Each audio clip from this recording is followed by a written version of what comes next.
අයිබෝන් අපි සුපුරුදු විදියට අද බදදා රාත්‍රිය ආරම්භ කරන්නට සූදානම් වන්නේ ශ්‍රී ලාංකේය දේශපාලනයේ කැළඹෙන දේශපාලනයේ කතාව සුලිය.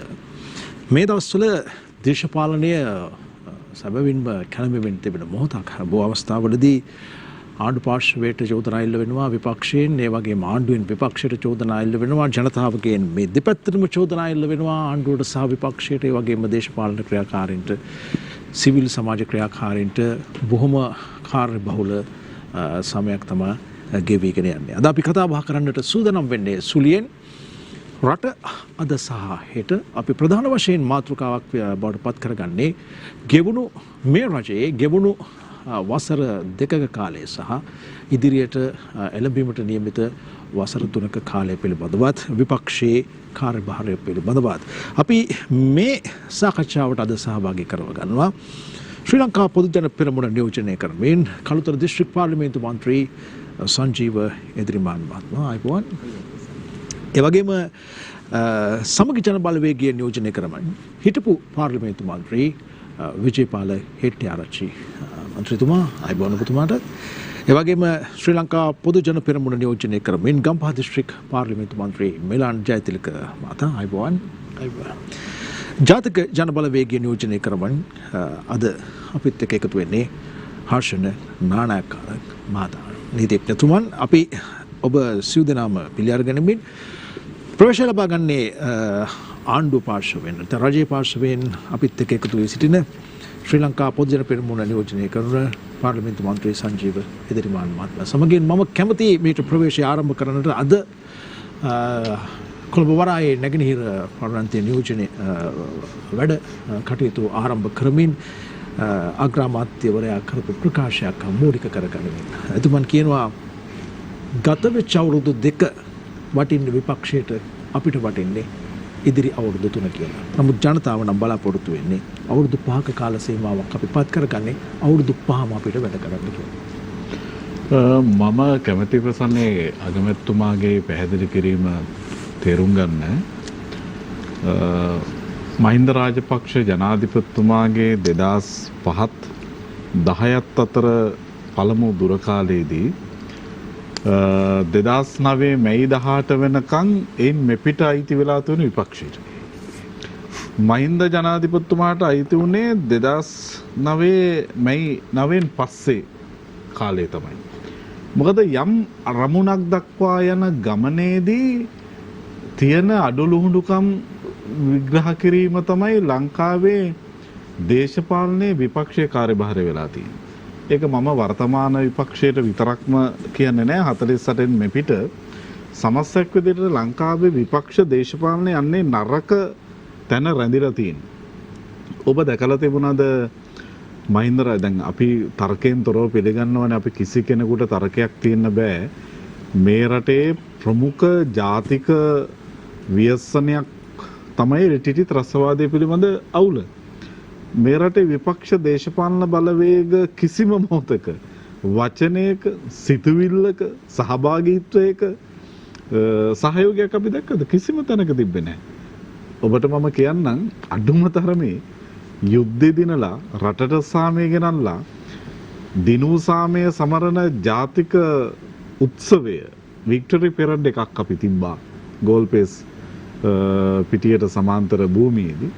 අඩුම තරමේ ඒ ජාතික විජයග්‍රහණය සමරන උත්සවයට ආවේ නැහැ විපක්ෂ නායකයා. ඒකයි මේ රටේ දේශපාලන ස්වභාවය. මම මේ කතාව අද මෙතනට අදාළ කරගත්තේ ඔබ ගරු අග්‍රාමාත්‍යතුමා අද කළ පැහැදිලි කිරීම ප්‍රශ්නයක් විදිහට ගත්ත නිසා. ඇත්ත අගමැතිතුමා කිව්වේ අපි කොවිඩ් මර්ධනය කරමින් මේ ජාතික ව්‍යසනය මේක LTT පරාද කිරීමටත් එහා ගිය ප්‍රශ්නයක්. භෞතිකව නොපෙනෙන සතුරෙක් එක්ක අපි ගැටුණේ. දැන් මේ අවුලෙන් අපි ගැලවෙමින් නිදහස කරා ළඟා වෙමින් ඉන්න මොහොත මේ නිදහස දිනා ගැනීම සඳහා ආපු ගමන විපක්ෂයට තමයි අයිති. හැමදාම අරක නැහැ මේක නැහැ PCR නැහැ වැක්සින් නැහැ. ප්‍රසන්න දැන් මම ඊයේ වාඩි වුණා අගලවත්ත ප්‍රාදේශීය කොවිඩ් කමිටුව කැඳෙව්වා. දැන් මීට පෙර කොවිඩ් කමිටුවවලදී අපි සාකච්ඡා කළේ එන්නත දෙන්නේ කොහොමද? පොලිම මැනේජ් කරගන්නේ කොහොමද? ඒ වගේම මේ එන්නත් කොහොමද ප්‍රජාව අතරේ කිසියම් ආකාරයක විද්‍යාත්මක පදනමක් තුළ ප්‍රමුඛතා අනුපිළිවෙලක් මත බෙදා හරින්න කියලා. ඊයේ මම අගලවත්තේ කොවිඩ් කමිටුවේද කතා කළේ බූස්ටර් ඩෝස් එක ගන්න සෙනග නැහැ. දැන් මේ එන්නත අපි හිටියේ ප්‍රශ්නේ කොහොමද? විපක්ෂේ නම් කිව්වේ 2022 ජුනි විතර පළවෙනි එන්නත ලංකාවට ඒ වගේ තැනක හිටියේ. මම ඊටාම පැහැදිලිව මගේ දිස්ත්‍රික්කයේ උදාහරණයක් කියන්න ප්‍රසන්න අපි හිටියේ මිනී දාන්න තැනක් නැතිව දිස්ත්‍රික්කයක් විදියට මම මේ මගේ කළුතර ඇත්ත කතාව කියන්නේ. මට මතකයි අගෝස්තු මාස 22 මගේ කළුතර මරණ 35යි. පිරිමි මරණ 24යි, කාන්තා මරණ 11යි, මරණ 35යි කළුතර අගෝස්තු 22 highest number එක. නාගොඩ හොරණ පානදුර මෝචර ඉඩ නෑ ප්‍රසන්න. මෙන්න જાතියක් විදියට අපි මීට 6 මාසයකට උඩදී මාස කිහිපයකට පෙර හිටපු තැන. මිනී දහන්න තැනක් නෑ. මැරෙන මිනිහෙක් ආදාහනය කරන්න ආදාහනාගාරවල ඉඩ නෑ. ඉලක්කයක් නැත. මෙහෙම අවුලකින් අපි මේ ගැලවෙමින් එන්නේ. ඒක ගෝඨාභය රාජපක්ෂ ජනාධිපතිතුමාගේ මැදිහත් වීම මත අපි මෙතනට ආවේ. රෝගීන් සුවපත් කිරීමේදලා ලෝකේ අදටත් පිළිගන්නවා එකම සහ හොඳම විසඳුම එන්නත්කරණයේ සාර්ථකත්වයේ මතයි අපි මේ ව්‍යාප්තිය මේ විදිහට කළමනාකරණය කරගත්තේ, පාලනය කරගත්තේ. ඒ වගේම අපි ප්‍රධාන ප්‍රශ්න 5කට රටක් විදිහට මුහුණ දෙනවා ප්‍රසන්න. මේ කොවිඩ් පීඩාව ඇතුලේ අපි මාරාන්තික නොහඳුනන ව්‍යසනයක් එක්ක තාම සටන් කරනවා. කොවිඩ් ව්‍යසනයේ අතුරු ප්‍රතිඵලයක් විදිහට ජීවනෝපාය අහිමිවීම, රස්සාව අහිමිවීම, ආදායම අහිමිවීම විදිහට අපි තව ප්‍රශ්නයක් දකිනවා. මේ පවතින තත්ත්වයන්ට සාපේක්ෂව ජාතික සහ ජාත්‍යන්තර තලයේ වෙළඳපොළ හැසිරීම රටා විසින් ජීවන වියදම නරක තැනකට ගෙනල්ලා තියෙනවා. දරුවන්ගේ අධ්‍යාපනය පිළිබඳව අපි බලාපොරොත්තු නොවන ව්‍යසනයක් නිර්මාණය වුණා. මේ සමස්ත එකතු විදිහට අපි හැමෝම මානසිකව සනසිල්ලක් නැති තැනක ජීවත් වෙන්න පටන් ගත්තා. මෙන්න මේ ප්‍රශ්න 5ට ගෝඨාභය ජනාධිපතිතුමාගේ ආණ්ඩුව උත්තර හෙව්වේ. අපි සාපේක්ෂව කලාපයට, සාපේක්ෂව ලෝකයට, নিরপেক্ষව බැලුවත් මේ ප්‍රශ්නෙන් අපි මේ ජාතික ව්‍යසනයේ නත් මිදෙන තැනකට අද මේ රට ගෝඨාභය මහත්තයා ගෙනල්ලා තියෙනවා. තව ප්‍රශ්න කීපයක් විසඳ ගන්න තියෙනවා. අපි ඒක කතා කරමු. හොඳයි, අපි කතා බහ කරමින් සිටින්නේ අද මේ රටේ දේශපාලනය පිළිබඳව කතා බහ කරනකොට මූලිකවම කියවන දෙයක් තමයි මේ රජය සම්බන්ධයෙන් චෝදනාවන් ගණනාවක් ජනතාවගේ පැත්තෙන් එල්ල වෙමින් තිබෙනවා. ඒ වගේම විපක්ෂයේ පැත්තෙන් එල්ල වෙමින් තිබෙනවා. අපේ ප්‍රවේශය ලබා ගත්තේ ඉදිරි වසර 3ට රජය ජනතාව වෙනුවෙන් රට වෙනුවෙන් සකස් කර තිබෙනා වූ සැලසුම් පිළිබඳව අද විශේෂයෙන්ම කතා බහට ලක් වූ නිසා අපි සමගි ජන බලවේගය නියෝජනය කරමින් පැමිණ සිට හිටපු පාර්ලිමේන්තු මන්ත්‍රී විජේපාල හෙට්ටිආරච්චි මන්ත්‍රීතුමාගෙන් කැමති අපේ ප්‍රතිපක්ෂ අදහසක් ආරම්භ කරන්නට අපේ සංජීව ඉදිරිමාන්න මන්ත්‍රීතුමන් සඳහන් කරපු කාරණය තමයි විපක්ෂයේ හැමදාමත් සාම්ප්‍රදායික විපක්ෂයක් විදියට ඕනෑම ආණ්ඩුවකදී ඕනෑම ආණ්ඩු කාලයකදී ආණ්ඩුවේ වැඩ විවේචනය කරනවා මිසක් ඒකට ප්‍රායෝගිකව විසඳුම් සොයන්නට කවදාවත් එක්වන්නට එහෙම නැත්නම් රටක් ජාතියක් විදියට එකට සිට ගන්නට සූදානම් වුණේ නැහැ කියන එක. ස්තුතියි ප්‍රසන්න, සියලුම දෙනාට සුබ රාත්‍රියක් ප්‍රාර්ථනා කරමින් විශේෂයෙන්ම 2022 අලුත් අවුරුද්ද හැම දිනාටම තුන් වේල කොහොම වෙතත් දෙවේලක්වත් කන්න පුළුවන් සෞභාග්‍යමත් කාල පරිච්ඡේදයක් උදා වේවායි කියලා මම ප්‍රාර්ථනා කරනවා. සුලිය දේශපාලන සංවාදයට එක්වෙන මේ මොහොතේදී විශේෂයෙන්ම අද උපන්දිනය සමරන මගේ පක්ෂ නායක සමගි ජනබලවේගයේ නායක ගරු පාර්ලිමේන්තුවේ විපක්ෂයේ අපේ විපක්ෂ නායක සජිත් ප්‍රේමදාස මැතිතුමාටත් සුබ උපන්දිනයක් කියලා ප්‍රාර්ථනා කරනවා. මේ රටේ ඉදිරි අනාගතයේ අපේ බලාපොරොත්තුව ඇත්තටම අද අගමැතිතුමා කරපු ප්‍රකාශයෙන් මම ආරම්භ කරනවා. අපේ සංජීව මන්ත්‍රීතුමත් මිලාන් තිලක මන්ත්‍රීතුමාත් සමග හපුරා කියලා මම හිතන්නේ සංවාදයකට යෙදෙන අවස්ථාව. ඇත්තටම අගමැතිතුමාගේ ප්‍රකාශය ගැන බැලුවහම මම පුදුම වෙන්නේ නැහැ. මොකද එතුමා කියනවා මේ පහුගිය අවුරුදු දෙක කියන්නේ අපි පාර්ලිමේන්තුව ආවේ 2020 අගෝස්තු මාසේ. ඊට කලින් ජනාධිපතිවරණයේ 69 ලක්ෂයක් ඡන්දෙ දුන්නා. මේ රටේ ජනතාව ඉතාමත් සුවිසල් බලාපොරොත්තු ගොන්නක් එකට එකතු කරගෙන ගෝඨාභය රාජපක්ෂ මැතිතුමා පිළිබඳව. හැබැයි රටේ ජනතාව ඡන්දෙ දෙන්නේ ජනාධිපතිදුරේ හෝ පාර්ලිමේන්තුදුර අවුරුදු 5කට. ඒක විපක්ෂයට එහාට මෙහාට මාරු කරන්නවත් වෙනත් අයට යම් යම් දේවල් පාස් කරලා ඉවරලා අත හොද ගන්න පුළුවන් කමක් නැහැ කාටවත් මතක තියාගන්න. තමන් බලයටපත් උනේ ජනාධිපතිවරයා 2019 නොවැම්බර් මාසේ නම් දෙසැම්බර් මාසේ ඉඳන් එතුමා වැඩ පටන් ගෙන අවුරුදු 5 කාලය රටේ ජනතාවට තමන් බලාපොරොත්තු වෙච්ච දේවල් ඉෂ්ට කරන්න ඕනේ. ඒ වගේම තමයි ඔබතුමාලා අගෝස්තු මාසේ ඊට පස්සේ අවුරුද්දේ පටන්ගෙන දෙයකටත් අවුරුදු දෙකකට ආසන්න වෙනවා. මේවා මේ විපක්ෂයට බාර කරන්න හේතුවක් නැහැ. මොකද හරි සැලසුමක්, හරි වැඩපිළිවෙලක්. ඒ වගේම එදා කිව්වේ අපට ආණ්ඩුව මේ පටන්ගෙන කරන්න විතරයි කිව්ව තිබුණේ. මොකද එදා කිව්වේ අපි සියලු සැලසුම් හදලායි කිව්වා. ඔක්කොම හදලායි කිව්වා තියෙන්නේ. අපට වැඩේ පටන් ගන්න විතරයි කියලා තියෙනවා. නමුත් අවුරුදු දෙකක් අවසානයේ හෘද සාක්ෂි අනුව හදවට තට්ටු කරලා බැලුවොත් ප්‍රසන්න අද රටේ ජනතාව විඳින අනේක විධි දුක්ඛන්දරා ගත්තොත් වනේ වනහතුරකටවත් මෙවැනි දේවල් සිද්ධ වෙන්න එපයි කියලා මිනිස්සු කියන්නේ. කොවිඩ් වසංගතය පිළිබඳ අපි විවාදයක් නැහැ. ලෝකේ හැම තැනකටම බලපාපු දෙයක්.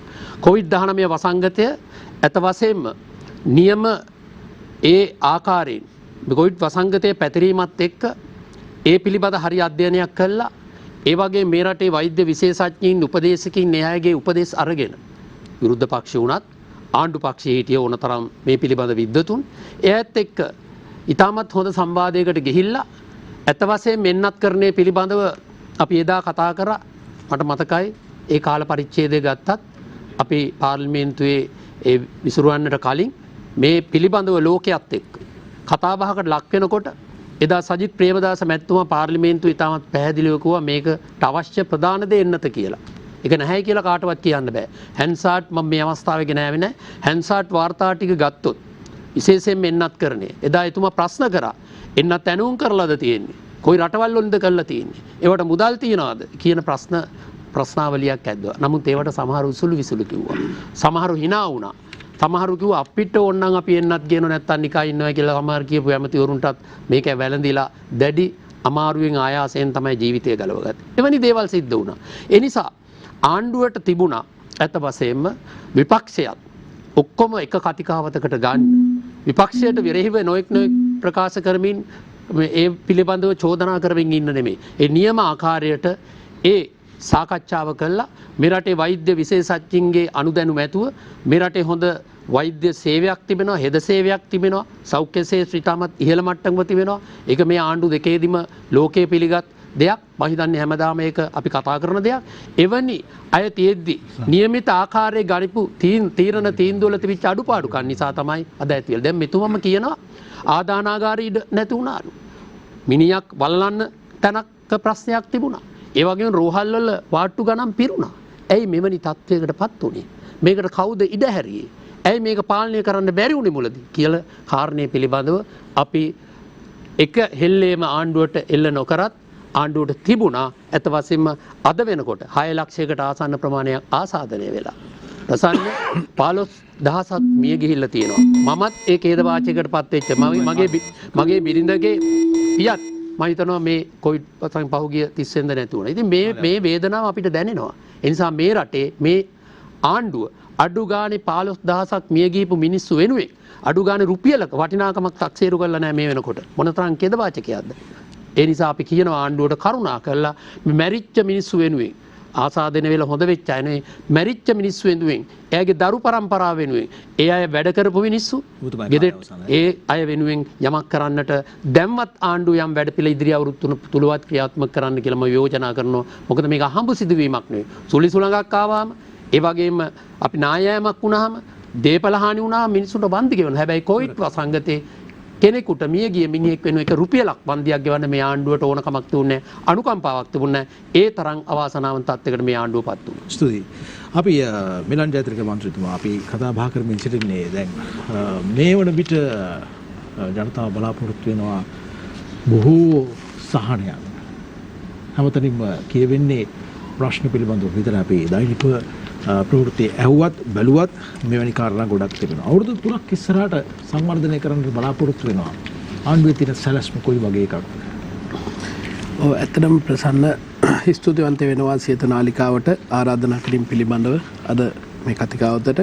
ඒ වගේම මම විශේෂයෙන්ම කියන්න ඕනි අපේ විජයපාල මන්ත්‍රීතුමා ප්‍රකාශ කරපු අවසානයේ කියපු කතාවට පිළිතුරක් දෙමින් ප්‍රවේශයක් ගන්න. ඇත්තටම මේ මෙතුමල්ලා නොදැනුවත් වුණාට මෙතුමල්ලගේ මේ රට තුල පහුගිය කාල සීමාවෙම කොයිඩ් වැළඳිලා යම් කිසි අහේනියකට පත්වෙච්ච යම් ගැටලු ඇතිවෙච්ච පිරිස් වලට ඉටුකම කියලා වැඩ පිළිවෙලක් හදලා අපි මේ වෙනකොට ඒ අයට ඒ අවශ්‍ය ආධාර උපකාර ලබා දෙන්න. ඒ කොයිඩ් මරණ නිසා යම් කිසි පවුල අනාථභාවයකට පත් වෙලා තියෙනවා. ඒ දරුවන් රැකවරණය ලබා දෙන එවැනි වැඩසටහන් අපි මේ වෙනකොට ක්‍රියාත්මක කරලා ඒ ඊටුකම වැඩසටහන යටතේ ක්‍රියාත්මක වෙනවා. දැනටත් ඒ පිළිබඳව ඒ ප්‍රදේශයේ ප්‍රාශීලේකන්තුමල්ලව ග්‍රාමීණධාරිතුමල්ලව දැනුවත් කරලා ඒ අයගෙන් ඒ පිළිබඳව තොරතුරු ලබාගෙන අවශ්‍ය කටයුතු ක්‍රියාත්මක කරන්න මේ වෙනකොට අපි වැඩසටහන් සකස් කරලා තියෙනවා. ඒ වගේම තමයි අපි පහුගිය අවුරුදු දෙකක කාල සීමාව ගැන අද කතා කරන්නේ. මේ පහුගිය යහපාලන ආණ්ඩුව අවුරුදු 5ක කාල සීමාව තිබ්බ පරිසරය ගැන හිතලා තමයි ඒ ගැන උපකල්පනය කරලා තමයි අද විපක්ෂය කතා කරන්නේ. හැබැයි පහුගිය අවුරුදු 5ක කාල සීමාව යහපාලන ආණ්ඩුව 2015 මේ රට බාරගත්තට පස්සේ මේ රටේ ආර්ථික වර්ධන වේගය 2.5ටත් වඩා අඩු මට්ටමකට ඇදලා දාලා අපේ රටේ ඩොලර් සංචිතය පහළටම දැම්මා. ඒකට හේතු කාරණා වුණේ වෙන කිසි කාරණාවක් නෙමෙයි. ඒකට පැහැදිලිවම වග කියන්න ඕනේ. ඒවකට යහපාලන ආණ්ඩුව මේ රටේ පාස්කු ඉරිදා ප්‍රහාරයට ඉඩ පහස සලසලා ඒ වෙලාවේ බුද්ධ්‍යංශ වාර්තා කිසිදු ගණනකට ගන්නේ නැතුව මේ අය ගෙන ගියපු වැඩපිළිවෙලත් එක්ක තමයි මේ රටේ එවැනි තත්ත්වයක් උද්ගත වෙලා ඒ වෙනකොට තමයි ආරම්භ වුණේ මේ රටේ ඩොලර් සංචිත හිගවීමේ ක්‍රියාදාමය ආරම්භ වුණේ. ඒ ආරම්භ වුණ ක්‍රියාදාමය තමයි ඊට පසුව ගෝඨාභය රාජපක්ෂ මැතිතුමා මේ රටේ පාලන බලයට ආවට පස්සේ මේ රටේ අපි මේ රටේ විතරක් නෙමෙයි සමස්ත ලෝකෙම වෙලා ගත්ත වසංගතේ අපිට ලෝක ජනතාවට මුහුණ දෙන්න සිද්ධ වුණා. ඒ මොහොතට අපි රටක් හැටියට අපේ ආර්ථික මට්ටම කොතනද තියෙන්නේ කියන එක පිළිබඳව නෙමෙයි අපිට ප්‍රශ්නය තිබ්බේ. අපේ රටේ ජනතාවට අවශ්‍ය මූලිකම අවශ්‍යතාවය මේ මොහොතේ මොකද්ද කියන කඳුන ගත්ත අපේ රටේ නායකතුමා. ඒ අනුව එතුමා ක්‍රියාත්මක වෙලා මේ රටේ ජනතාවට එන්නත්කරණය කරලා එන්නත ලබා දීලා මේ රටේ ජනතාවගේ ජීවිත ආරක්ෂා කරන වැඩපිළිවෙල අපි අතට ගත්තා. ඒ මොහොතේ අපි ක්‍රියාත්මක වුණා. අපි ජනාධිපතිතුමා වහාම ලංකාවට ගෙන්නන වාහන රථවාහන ගෙන්නන එක අපි නැවැත්තුවා. ඒ වගේම ලංකාවට ගෙන අත්‍යවශ්‍ය නොවන භාණ්ඩ කියලා අපි භාණ්ඩ ප්‍රමාණයක් ලයිස්තුගත කරලා ඒ භාණ්ඩ ගෙන්නනකොට යම්කිසි සීමා පැනෙව්වා. ඒවට මුදල් වියදම් කරනකොට ඩොලර් එකක් පිට රටට යවනකොට අපි ඒ පිළිබඳව සැලකිලිමත් වුණා. අපි මේ දීර්ඝකාලීනව මේ රටේ අනාගතය ගැන හිතලා තමයි ජනාධිපතිතුමා ඒ පළවෙනි මොහොතේම ගත්ත තීන්දුව මේවා ප්‍රසන්න මේවා වෙලා ආණ්ඩුව මේ රට වැටිලා මිනිස්සුන්ට අනතුරටපත් වෙලා බෙහෙත් ගේන්නත් සල්ලි නැතුව ඔක්කොම වෙනකන් ඉඳලා කරපුවා නෙමෙයි. මේ සියලු කාරණා ක්‍රියාත්මක කරලා ජනාධිපතිතුමා යහපත් වැඩපිළිවෙලක් ක්‍රියාත්මක කළ මේ රටේ ජනතාවට එන්නත්කරණය සිද්ධ කළා. අද වෙනකොට මේ රටේ සියලු දෙනාට එළියට බහින්න පුළුවන් මේ වගේ වාතාවරණයක් තිබ්බේ නැහැ ප්‍රසන්න. ඔබට මතක ඇති අපිට මේ වගේ වැඩසටහනක් ක්‍රියාත්මක කරනකොටත් නොයෙක් විදිහේ ප්‍රශ්න මේ අද එන්නම් කියන කෙනාට හෙට කොරෝනා. නමුත් අද වෙනකොට ජනතාවගේ ජීවිතය පිළිබඳව තිබ්බ භීතිය අද මග ඇරිලා කියලා තියෙන. අපි පහුගිය කාලේ අපි නිකන් හිටියේ නැහැ මෙතුමන්ලට වතුර බෝතලයක් දෙන්න ඒ වෙලාවේ අදහසක් ආවේ නැහැ. අපි ඇඳන් 20000ක් ලබා දුන්නා. ඔක්සිජන් නැතුව මිනිස්සු පාරේ මැරිලා වැටෙනවා කියලා තමයි විපක්ෂයේ කාලේ අපිට චෝදනා කළේ. නමුත් අපි එහෙම වෙන්න නොදී ඔක්සිජන් හිගයකින් තොර රෝගීන්ට ලබා දෙන්න කටයුතු කළා. ඒ විතරක් නෙවෙයි මෙතුමාලගේ විපක්ෂ නායකතුමා බෙහෙත් මොනවද කියලා පැකනිල්ද මොනවද එකක් ගැන තමයි කතා කරේ. හැබැයි පාර්ලිමේන්තුව තුල ඒ කතා කරලා මෙතුමල්ලා මොකද කළේ? මෙතුමල්ලගේ නායකයෝ අනුර කුමාර දිසානායක මහත්තයයි මේ සජිත් ප්‍රේමදාස මැතිතුමයි දෙන්නම ගිහිල්ලා හොර පාර ගිහිල්ලා බෙහෙත විද ගත්තා. ඒක මොනතරම් නායකයෙක්ගේ වගකීමක් නෙමෙයි. හැබැයි ඒ අනිත් අයට කිව්වා අන්තිම කෙනාට ගහලා ඉවරනකම් බෙහෙත ගහන්නේ නැහැ මං කියලා. ඒ කියලා ගිහිලා හොර පාරේ ගිහිලා බෙහෙත ගහගත්තා. මෙන්න මේක තමයි නායකත්වයේ දුර්වලකම කියන්නේ. අන්න එවැනි නායකත්වයක් අපි දුන්නේ නැහැ. අපේ ඉස්සෙල්ලම අපේ නායකයෝ ගිහිලා එන්නත් විදගෙන පෙන්නුවා. මේක විද ගන්න. මේක ප්‍රයෝජනවත් කියලා පෙන්නලා ආදර්ශය දීලා අපි වැඩ පිළිවෙල ක්‍රියාත්මක කළා. ඒ අනුව තමයි අපිට කොරෝනා වලට මුහුණ දෙන්න සිද්ධ වුණේ. ඊතුරු කාරණා පිළිබඳව අපි ඉදිරි වටේදී කතා කරන්න සූදානම්. ශාතික ජනබලවේගය නියෝජනය කරන නීතිඥ ආශන නානායක. බොහොම ස්තුතියි අදින වැඩසටහනට ආරාධනා කිරීම ගැන. පොදුජන පෙරමුණේ മന്ത്രി දෙපළගේ සාකච්ඡාව අදහස් මා අසා සිටියා. එතනදී ඉස්සෙල්ලම කියන්නට ඕන විපක්ෂයක කාර්යභාරය වෙන්නේ ආණ්ඩුවක් විවේචනය කොට නිවැරදි මාර්ගයට ගැනීම තමයි. ඒ වගේම එකඟ වෙනවා පොදුජන පෙරමුණේ විශේෂයෙන්ම සංජීව මන්ත්‍රීතුමා කියපු කාරණාව. මොකද්ද ඒකලා සාර්ථක ලෙස මේ එන්නත් කරන්නේ කරා කියලා. මම මෙහෙම කියන්නම්. අඩුම ගානේ පසු කාලීනව එහෙම වුණා. නමුත් මුලින්ම විපක්ෂය විසින් මේ එන්නත් ගේන්න මේ එන්නත් ඕඩර් කරන්න කියනකොට මේගොල්ල කුණ්ඩලිනී මුට්ටි ගඟට තැරියා. පැණි ඇඹරුවා ධම්මික පැණි. ඒ වගේ මිත්‍යා මත බස්සේ දුවමින් ඉන්න වෙලාවේ වාසුදේව මන්ත්‍රීතුමා තමයි කිව්වේ අපිට අවශ්‍ය වෙලාවට අපි ගෙන්න ගන්නම් කියලා. ඒක නිසා සමහරවිට බංග්ලාදේශයේ මුරිෂිය වැනි රටවල් අපිට කලින් එන්නත ගෙන්න ගත්තා. නමුත් මා එකඟ වෙන්නම් පසු කාලීනව එන්නත් කරන්නේ සාර්ථක ලෙස සිද්ධ වුණයි කියන කාරණාව මා එකඟ වෙන්නම්. ඒකට ගරු කරන්න. ඒ වගේම මම හිතන්නේ විපක්ෂයේ ලොකු කාර්යභාරයක් කරා බලහත්කාරයෙන් වගේ ඇදගෙන ඉල්ලේදී කිරීම සඳහා. දෙවෙනි එක තමයි දැන් කියන්නට යෙදුණා මේ කොරෝනාක නිසා තමයි මේ ප්‍රශ්නේ මතුවලා තියෙන්නේ. අවුරුදු දෙකක් කොරෝනා. මා පිළිගන්නවා මේක මේ අර්බුදය ආණ්ඩුවේ අර්බුදයක් නෙමෙයි මේක ලෝක අර්බුදයක්. අපි ඒක පිළිගන්නට ඕන. හැබැයි ඒ කොරෝනා අර්බුදය ආපු රටවල් තියෙනවා තව. තායිලන්තේ වියට්නාමයේ තනිකරම ටූරිසම් වලින් අපේ රටවල්. ඒව මේ විදිහට වැටුනේ නැහැ. ඉතින් මා පෙන්눔 කරන්න උත්සාහ කරන්නේ මේ තියෙන ප්‍රශ්නේ කොරෝනා නිසා නෙමෙයිනේ. දැන් අද මෙතරම් එළවලු ගණන් ගිහිල්ලා තියන්නේ. කොරෝනා නිසාද නැහැ කුඹුරු කරා ගොවියෝ. අද මුහුදු ගියා දීවරයෝ. එතකොට අද මේ ආහාර අර්බුදයේ මතුවෙන්නෙම හදිසියේ කාබනික තත්වයක් කාබනික පොහොරේ දීමේ අදූරදර්ශී ක්‍රියාවලිය හදිසියේ කිරීමේ අදූරදර්ශී ක්‍රියාවලිය නිසා තමයි අද ආහාර අර්බුදයක් ඉස්මතු වෙලා තිබෙන්නේ. ඒ වගේම කොරෝනා නිසා නෙමෙයි රජයේ බදු ආදායම අහිමි වෙලා තියෙන්නේ. රජයේ බදු ආදායම අහිමි වෙලා තියෙන්නේ ආපු ගාවම යම් බදු මුදල් සීලිංගක ඉසීම හරහා රජයට ලැබෙන බදු ආදායම බිලියන ගණක් අඩු වුණා. ඊට අමතරව රජයට ලැබෙන්න තිබුණ සීනි සිද්ධිය හරහා කෝටි 15000ක් නැති වුණා. මේ කොරෝනා නිසා වෙන දේවල් නෙමෙයි. ඒතර මේ කොරෝනා කාලය තුල වෙච්ච තව දේවල් තිබෙනවා. කොරෝනා අරමුදල තිබුණ බැසිල් රාජපක්ෂට ඒකට පාර්ලිමේන්තු මන්ත්‍රීවරයෙකුත් නෙමෙයි. ඒ අපි එදා ඉඳන් කිව්වා ඩිසාස්ටර් මැනේජ්මන්ට් ඇක්ට් එක යටතේ මෙකැනිසම් එකක් ගේන්න මේ ෆන්ඩ්ස් කන්ට්‍රෝල් කරලා කෝඩිනේටඩ් විදිහට මේක කරන්න කියලා. ඒක සිද්ධ වුණේ නැහැ. හරි.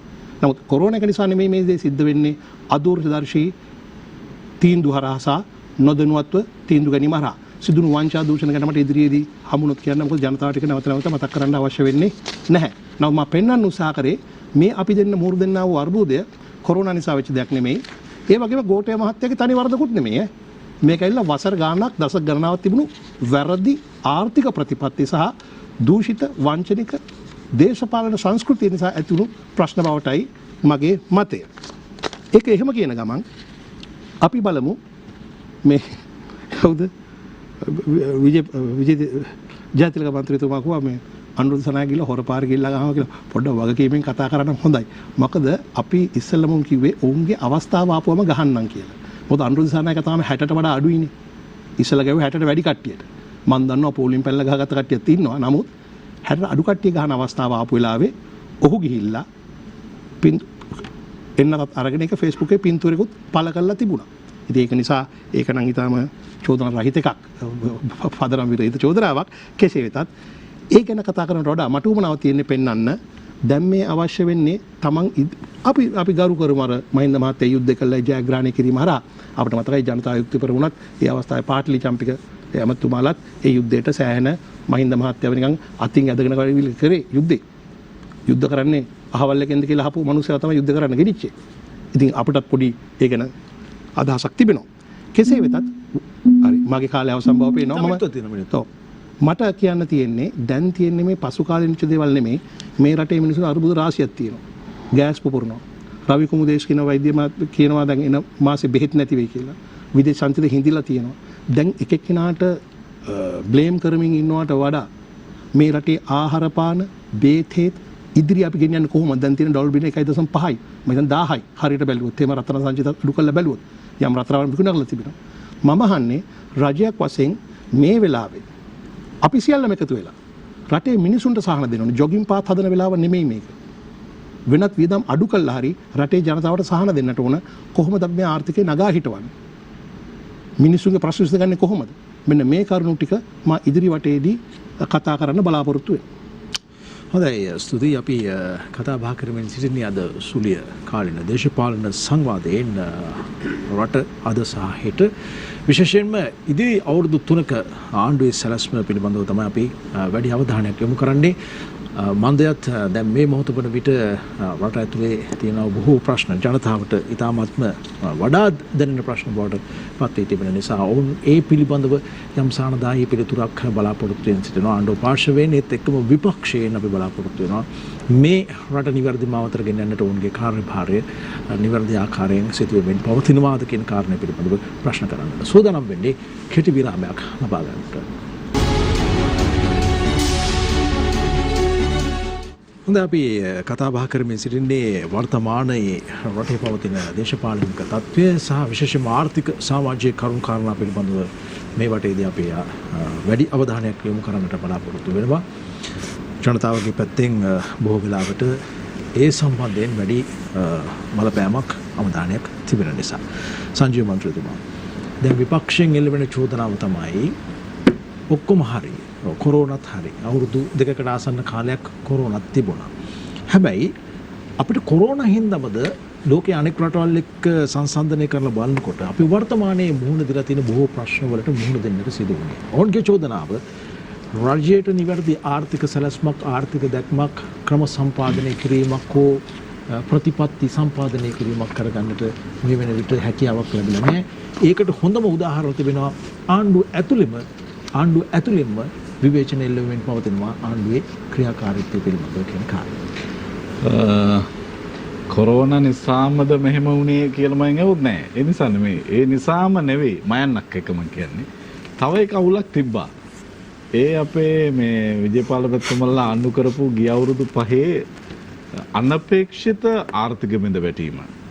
දැන් මේක මනින්න මේ අපේ දේශපාලන ව්‍යාපාරයක මතයක් ඕනේ මහ බැංකු වාර්තාව සහ අදාළ ආර්ථික දත්ත මේ රටේ ජාතික ආර්ථිකයේ නිරෝගී භාවයේ මනින ලෝකෙ පිළිගත්ත ආර්ථික දර්ශක ඇතුලේ මොකෙන්ද අපි උඩට ගියේ? මහින්ද රාජපක්ෂ ජනාධිපතිතුමා රට බාර දෙනකොට හිටපු GDP එකද ඒක පුද්ගල ආදායමද උද්දමනයද විදේශ සංචිතද අපි මේ ආපු ගමන් මග අනපේක්ෂිත ලෙස නතර වුණා. ඒකට 2019න් පස්සේ නම් ඉතිරි මාස කිහිපයට පාස්කු ප්‍රහාරයේ බලපෑමක් තිබුණා. හැබැයි ඒන් මෙපිට මේ ප්‍රශ්නය තුනීමක් වෙලාද කියන ප්‍රශ්නය. කියන්නේ මම උත්තරයක් බොහොම අවංකව දුන්නා. කොවිඩ් නිසා විතරක්ම නෙවෙයි තමයි මේ අවුල වුණේ. කොවිඩ් ප්ලස් පහුගිය ආණ්ඩුව කරපු ආර්ථික අවුල. ඕනනම් අපි තර්ක සහිතව කතා කරමු. ඒ වගේම ඊටාම අතාර්කික දේශපාලන අදහසක් ගේන්න හදනවා මේ ලංකාව විතරයි මේ මා රවුලක ඉන්නේ. ඕවා කියන්න හොඳයි ලෝකයේ මුළු ලෝකෙම ඊළඟ තප්පරේ අධ්‍යයනය කරන සමාජයක අපි ජීවත් වෙන්න ප්‍රසන්න. දැන් අපි චූටි කාලේ ලංකාවේ මිනිස්සු ප්‍රවෘත්ති ඇහුවේ පැය 24කට වරක් වගේ. දැන් පැය 24 පුරානේ ප්‍රවෘත්ති මුළු ලෝකේ ඊළඟ තප්පරේ අප්ඩේට් වෙනවා. පුළුවන් නම් මට මේ ක්ලෝස් අප් එකක් දෙන්න මම මෙතන පෙන්නන මේ ගාඩියන් පත්තරේ මේ කියන්නේ මේ යුරෝසෝන් එක යුරෝපා කලාපයේ උද්දමනය සම්බන්ධ වාර්තාව 104.9යි. ඒකේ බරපතලකම මැනගන්න තියෙන හොඳම තැන තමයි මේ තමයි යුරෝ කලාපයේ නිර්මාණය කළාටම පස්සේ වාර්තා වෙච්ච ඉහළම උද්දමනය. මේ ලංකාව ගැන රජයේ ප්‍රවෘත්ති දෙපාර්තමේන්තයේ අදහසක් නෙමෙයි යුරෝපා කලාපය පිළිබඳ යුරෝපියන් සෙන්ට්‍රල් බැංක් එකේ චීෆ් කියපු අදහස. මේ ඉන්දියාව මේක ඒ තරම් ඔබට පේන වඩු ඇති කියලා හිතලා මම ඊළඟ එකට යන්නම්. මේ තියෙන ඩෙන්මාර්ක් අපිට ඩෙන්මාර්ක් කිව්වම මැවෙන චිත්‍රයේ ආර්ථික සමාජ දේශපාලන තත්ත්වයන් තුළ ඉතාම දියුණු සමාජ තත්ත්වයන් සහිත රටක්. ඒගොල්ලෝ සෑහෙන්න කාලයකට පස්සේ ජීවන වියදම ජීවත් වීම හා සම්බන්ධ වියදම පිළිබඳ අවුලක පැටලෙනවා. තාම අවසන් නැහැ. මේ ගාඩියන් පත්තරේම මම තවත් වාර්තාවක් උපුටා දක්වනවා. මේ සමහරුන්ගේ සිහින දේශයේ ඇමරිකා එක්සත් ජනපදයේ 6.8% උද්දමනය ඇමරිකාව කියනවා 982න් පස්සේ අපේ රටේ වාර්තා වෙච්ච ඉහළම උද්දමනය මේ වාර්තා වෙන්නේ.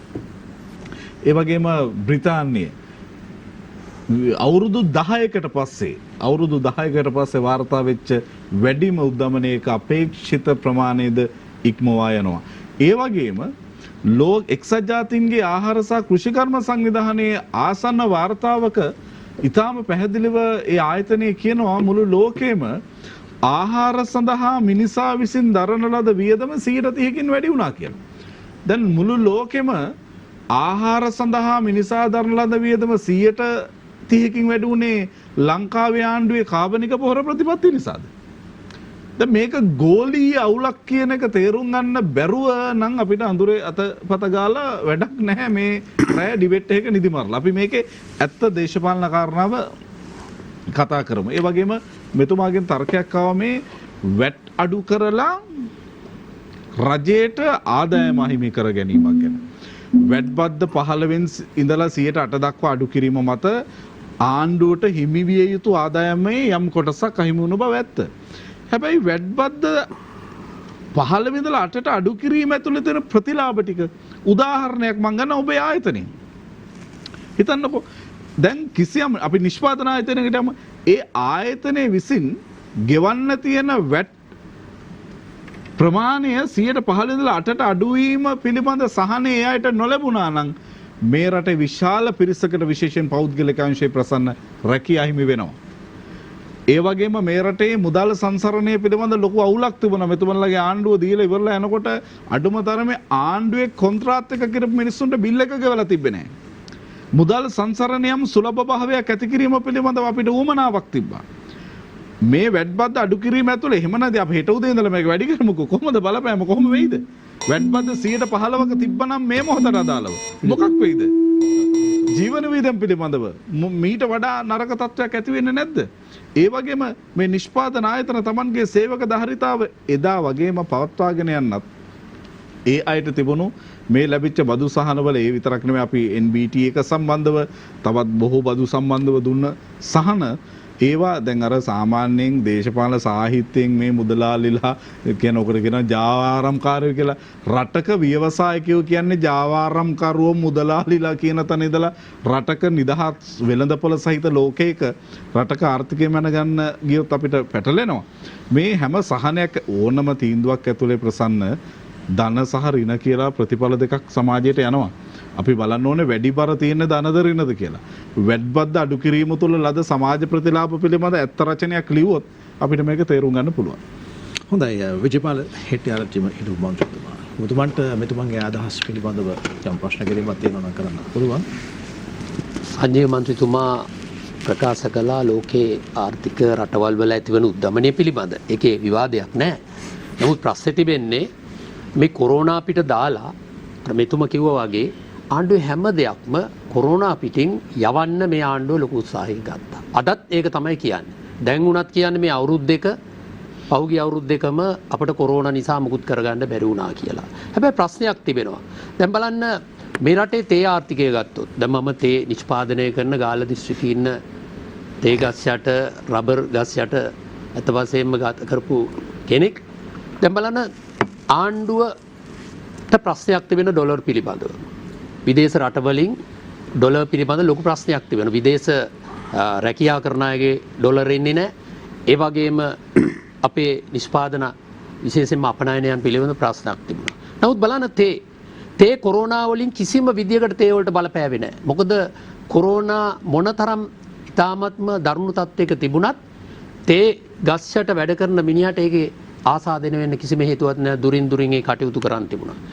කුඹුරේ වගා කරන ගොවියට ඒ තත්ත්වයට මුහුණ දෙන්න අවශ්‍ය වුණේ නැහැ. මොකද ඒ අයට තමන්ගේ නිෂ්පාදනය කරන්න පුළුවන් කමක් තිබුණා. නමුත් තමන්ගේ නිෂ්පාදනය කරන්න බැරි වෙච්ච ප්‍රධාන දේ තමයි රසායනික පොහොර පිළිබඳ ප්‍රශ්නය.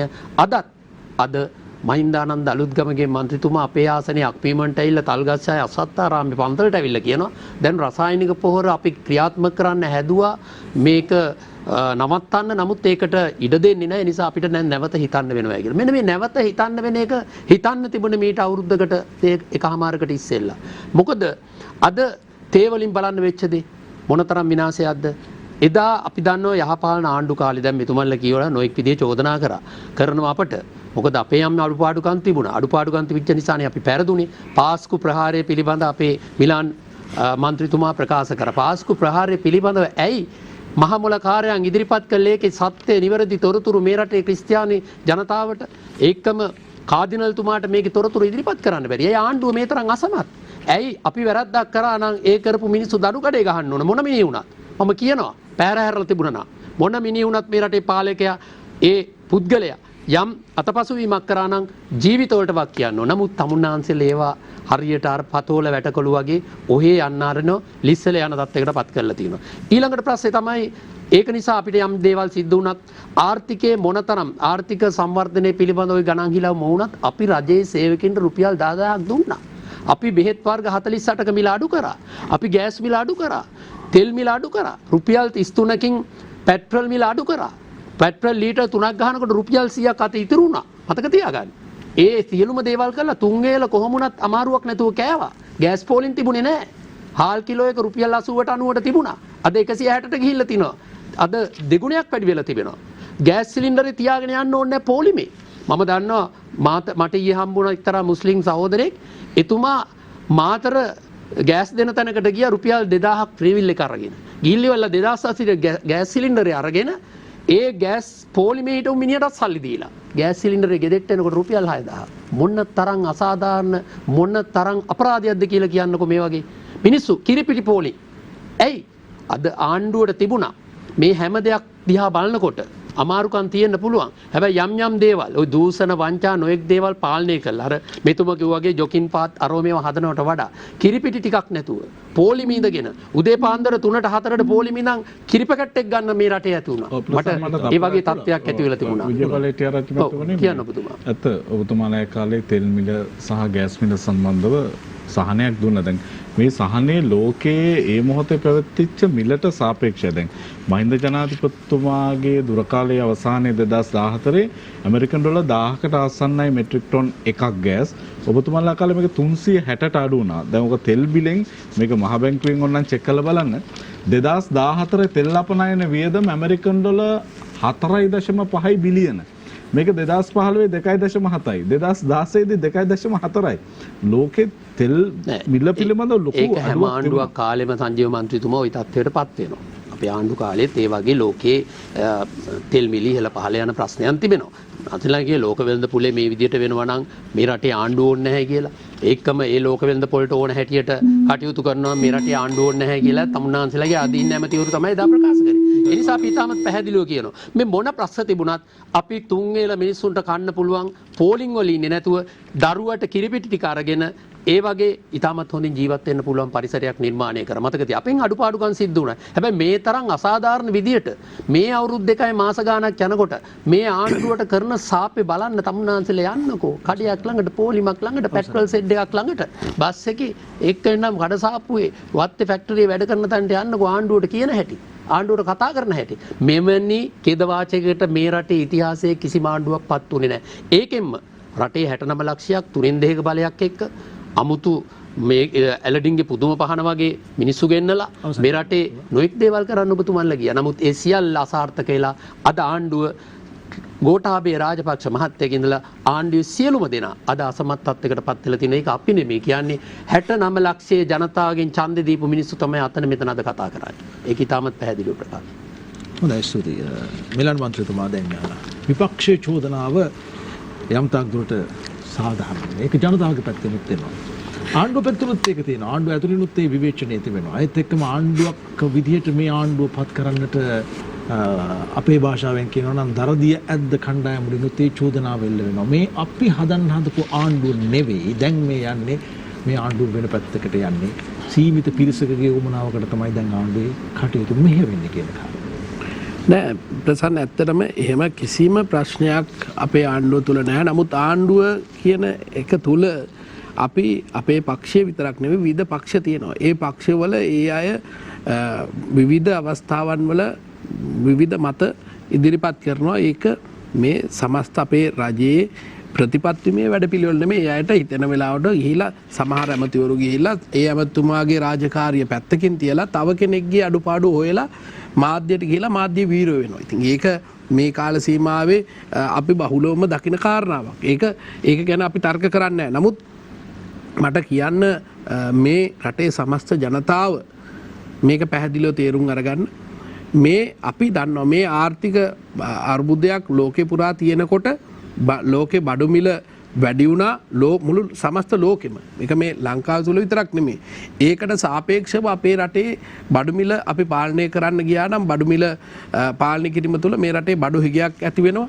ඒක අපි අත්විඳා යම් අවස්ථාවල් වල ඒ හින්දා දැන් ඔය කරන්න ගියා නම් බඩු හිගයක් දැන් මොකක්ද ඇති වෙලා තියෙන්නේ? නෑ දැන් මොනවද හිග නැත්තේ? මොනවද ඉරිපිටි තියෙනවද? ගෑස් ටික තියෙනවද? හරි ඒක ප්‍රශ්නේ ඇති වෙලා තියෙනවා. හැම දෙයක හිගයක්. ඉතින් නමුනාන්සලගේ ආර්ථික කළමනාකරණයේ වැරදි කියන ඉතාමත් පැහැදිලි නේද? ඔව් ආර්ථික කළමනාකරණයේ වැරද්දක් නෙමෙයි. ඒක අපේ ජ්‍යෙෂ්ඨ මන්ත්‍රීතුමා විජේපාල මන්ත්‍රීතුමා තේරුම් ගන්න ඕනේ කාරණාවක්.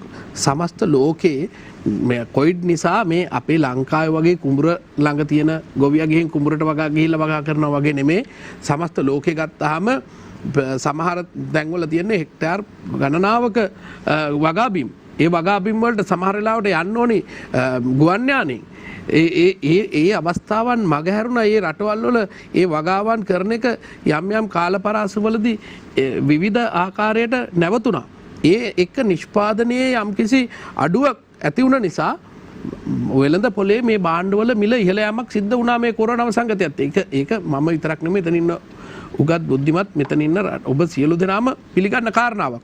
ඒකත් එක්ක බඩු මිල වැඩිවීම වෙනම කාරණාවක්. නමුත් රටේ මේ වෙනකොට ක්‍රියාත්මක වෙන සංවර්ධන වැඩසටහන් ඒ වගේම අර සහන ඔබ මගෙන් ඇහුවා මොනවද සියන සහන රජය කියලා. මේ සහන වැඩසටහන අපි එකක්වත් නවත්තලා නැහැ ප්‍රසන්න.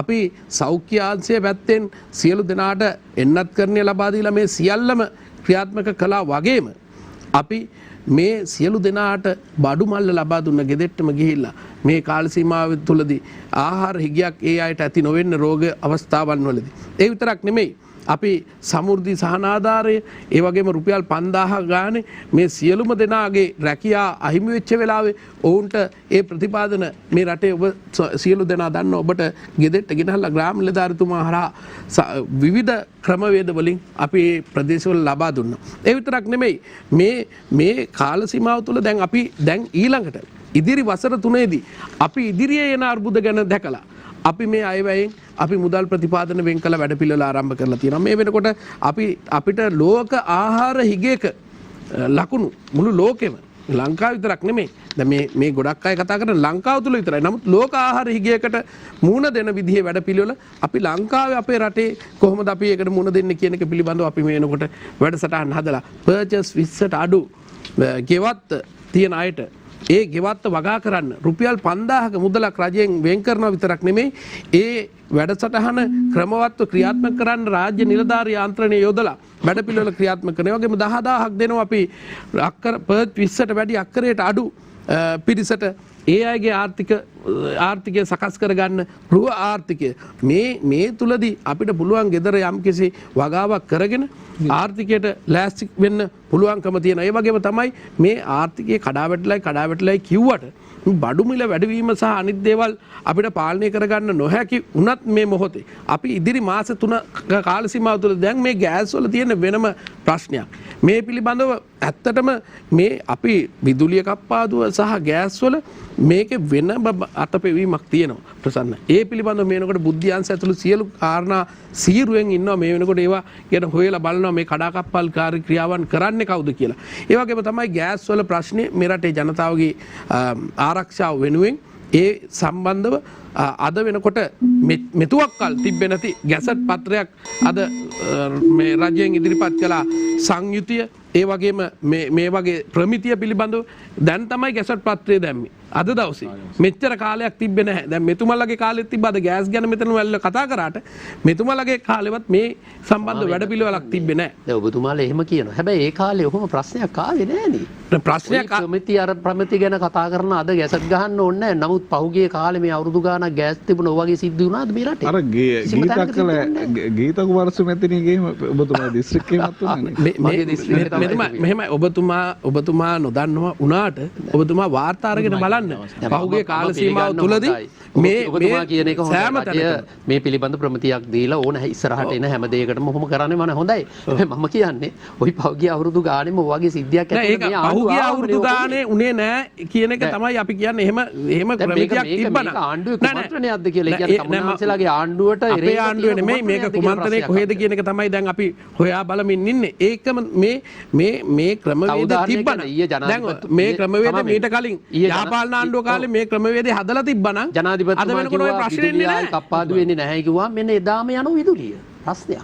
ඒක තමයි අපිට තියෙන ප්‍රශ්නේත් ඒක. තුරින් දෙයක බලයක් අපිට තියෙන ප්‍රශ්නේත් ඒක. ආණ්ඩුවකට මේ තරම් කුමන්ත්‍රණකාරීන්ට යට වෙන්න පුළුවන් කමක් නෑ. යට වෙන්නේ නැහැ. කුමන්ත්‍රණකාරයෝ කුමන්ත්‍රණ කරනවා. නමුත් අපි යට වෙන්නේ නැහැ. ඒ විතරක් නෙමෙයි මේ වෙනකොට ආර්ථික වශයෙන් අපි රට ඉහළ මට්ටමකට ගෙන වැඩපිළිවෙල ක්‍රියාත්මක කරලා තියෙනවා. අද වෙනකොට කොටස් වෙළඳපොළ වාර්තාගත විදිහට ඉහළ යන අවස්ථාවක් මේ පෙන්눔 කරලා තියෙනවා. ඒ වගේම තමයි විදේශ රටවල් වලින් අපේ රටට ආයෝජනය එක, ආයෝජකයෝ පැමිණෙන එක, ඒ වගේම විදේශ නායකයෝ මේ රටේ කෙරෙහි ආකර්ෂණය ඇතුව ඔවුන් මේ රටට අවශ්‍ය සහයෝගය ලබා දෙන්න මේ සතිය ඇතුළත චීන විදේශ ඇමතුමා මේ රටට පැමිණියා. ඒ වගේම අද හංගේරියාවේ විදේශ කටයුතු සහ වෙළඳ අමාත්‍යතුමා මේ රටට පැමිණියා. ඒ වගේම ඉදිරි කාල සීමාව තුළදී මේ වගේ විවිධ රටවල් එක්ක එකරාශී වෙලා අපි මේ රට ආර්ථික වශයෙන් ස්වයංපෝෂිත ශක්තිමත් රටක් බවට පත් කරන විදේශ ආයෝජන වලට අපි ශක්තිමත් රටක් බවට පත් කරන්න අපි ආරාධනා කරලා තියෙනවා. පහුගිය කාල සීමාව මෙතුමාලගෙන් අහන්න එක ආයෝජකෙක් ආවද කියලා. කිසිම ආයෝජකෙක් ආවේ නැහැ. ඇවිල්ලා ෆොක්ස්වැගන් කර්මාන්තශාලා හදනවයි කිව්වා. කෝ එකක්වත් කරන්න හම්බුනේ නැහැ. මොකද විශ්වාසවන්ත රජයක් පැවතුනේ නැහැ යහපාලන ආණ්ඩුව කාලේ. තෝ මිටියයි මම මිටියයි කියලා එහෙට මෙහෙට ඇදපු ආණ්ඩුවක් තිබ්බේ. එහෙනම් අපි මේ රජය තුළ මේ අවුරුදු 3ක කාල සීමාව තුළදී අපි මේ රට දීර්ඝ සංවර්ධනයක් කරා ගෙනියනවා. මේ වෙනකොටත් මාර්ග නිවාස මේ සෑම අතින්ම ජනතාවට සහන සහ වැඩසටහන් ලබා දෙන වැඩපිළිවෙල අපි ගමේ ක්‍රියාත්මක කරනවා. හර්ෂණ නානායක්කාර නිතින්තුමනි දැන් ඔබතුමා නියෝජනය කරන්නේ ජාතික ජන බලවේගය. අපි දැක්කා ඊයේ පෙරේදා ජාතික ජන බලවේගය පෙරටු කරගත් වාම ව්‍යාපාරයේ අලුත් මුහුණුවරකින් රට පිළිබඳව කතා බහ කරනවා. රටේ ප්‍රශ්න පිළිබඳව කතා බහ කරනවා. රටේ වගකීම රටට නායකත්වයේ දෙන්නට ඔවුන්ට හැකියාවක් තිබෙන බව ඔබතුමන්ලාගේ නායකයා අනුර දිසානායක සහෝදරයා අපි කියනවා දැක්කා. හැබැයි කිසියම් වෙලාවකවත් අපි දැක්කේ නැහැ පැහැදිලි ප්‍රතිපත්තියක් ජනතාව හමුවේ රට හමුවේ තබනවා. අපි මේක තමයි අපි කරන්නේ, මේක තමයි අපි කියන්නේ කියන කාරණේ සම්බන්ධයෙන්. ඔව් ඇත්ත වශයෙන්ම ඒ දේ කළා.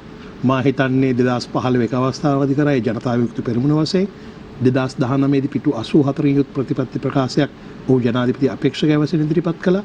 ඊට අමතරව දැන් ඔබ කියන්නා වූ අවස්ථාව ඇවිල්ලා ජාතික ජන බලවේගයේ ජාතික සමුළු තිබුණු අවස්ථාව.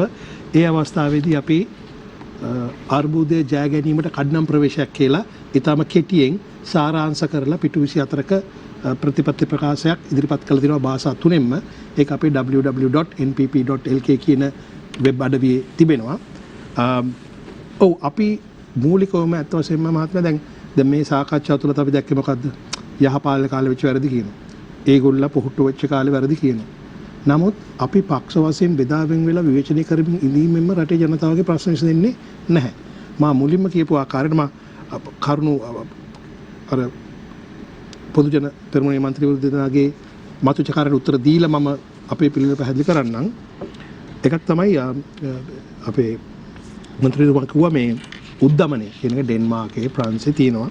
ඔව් ග්ලෝබල් සප්ලයි චේන් එකේ ඩිස්රප්ෂන් එකක් වෙලා තියෙනවා.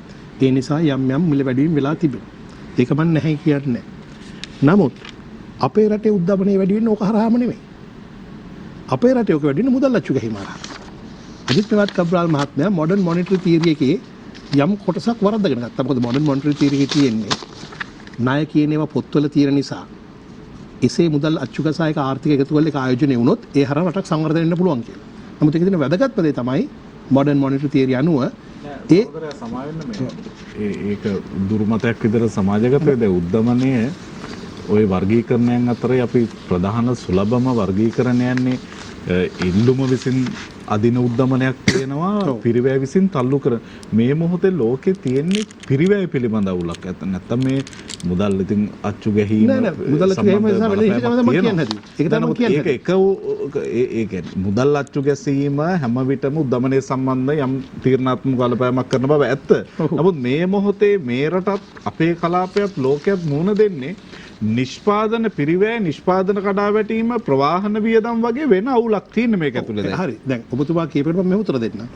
මොඩර්න් මොනිටරි තියරි එක සාර්ථක වෙන්න නම් ඒ අච්චු ගහන මුදල් රිසර්ව් කරන්සි එකක් වෙන්නට ඕනේ. ඒක US ඩොලර්ස් වෙන්න පුළුවන්, ජපානයේ යෙන් වෙන්න පුළුවන්.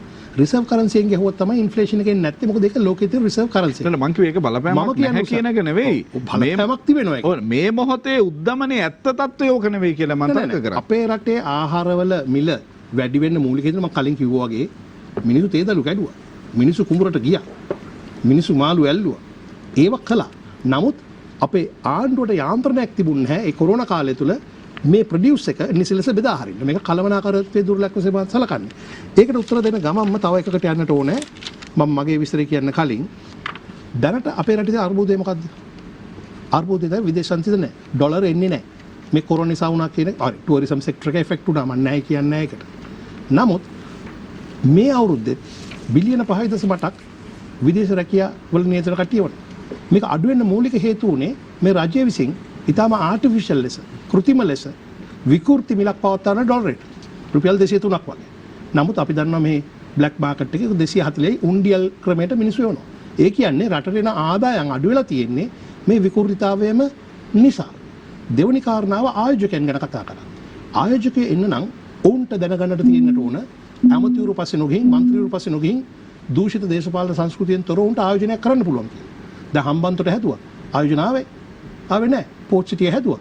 ආයෝජන ආවේ නැහැ. දූෂිත වංචනික රටවල් වලට මිනිස්සු වෙන්නේ නැහැ ආයෝජන කරන්න. ඉතින් මම පැහැදිලිව කියනවා අද අපිට තියෙන විදේශ සංස්කෘතිය අර්බුද වෙලා තියෙන්නේ අපි වහාම නිෂ්පාදන ආර්ථිකයක් කරා යා යුතුයි. අංක 1.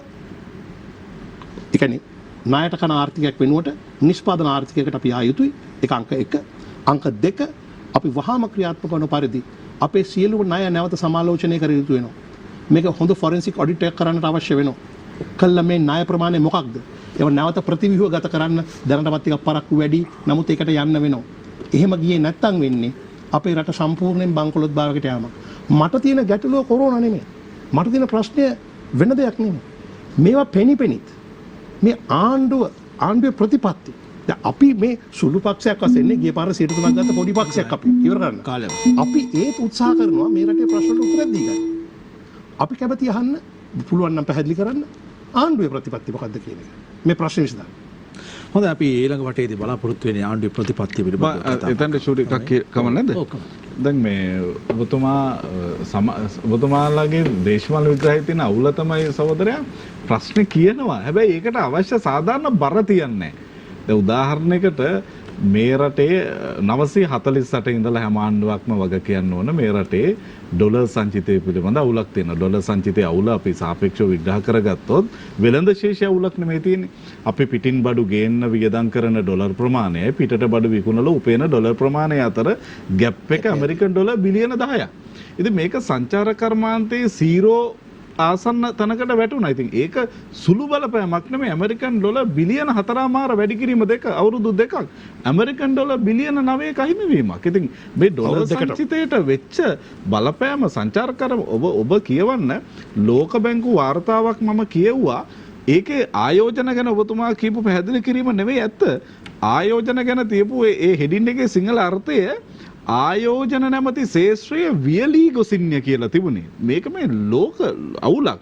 අපිට හදාගන්න තැන් තියෙනවා. මං අපි විවෘතව අපි මේ අලුත් පරම්පරාවේ දේශපාලනයක් කතා කරන මිනිස්සු අපිට හදාගන්න තැන් දෙකක් තියෙන. හැබැයි මේ කොවිඩ් ව්‍යසනයේ බලපෑම දේශපාලනිකව අපි අමතක කළා මේක කතා කරන්න ගිහිල්ලා නම් හැබැයි මේ ඇත්ත ළඟට යන්න බෑ අපි ඊළඟ වටේදී සාකච්ඡා අපි දැන් කරමු. එක තැන ඉන්නේ. මොකද හේතුව ඔබතුවත් පිළිගන්නවා මේ ප්‍රශ්න ඔක්කොම කොරෝනා නිසා නෙවෙයි කියලා. අනිවාර්යයෙන්. මාත් කියනවා මේ ඔක්කොම ප්‍රශ්න කොරෝනා නිසා නෙමෙයි දුර්වල කළමනාකාරීත්වය. හොඳ අපි ඊළඟ වටේදී මේක පිළිබඳව කතා බහ කරමු. විශේෂයෙන්ම රජයේ ආර්ථික ප්‍රතිපත්තිය පිළිබඳව අපි කතා බහ කරන්නට තමයි ඊළඟ වටේ සූදානම් කර තිබෙන්නේ. කෙටි විරාමයක් ලබා ගන්න.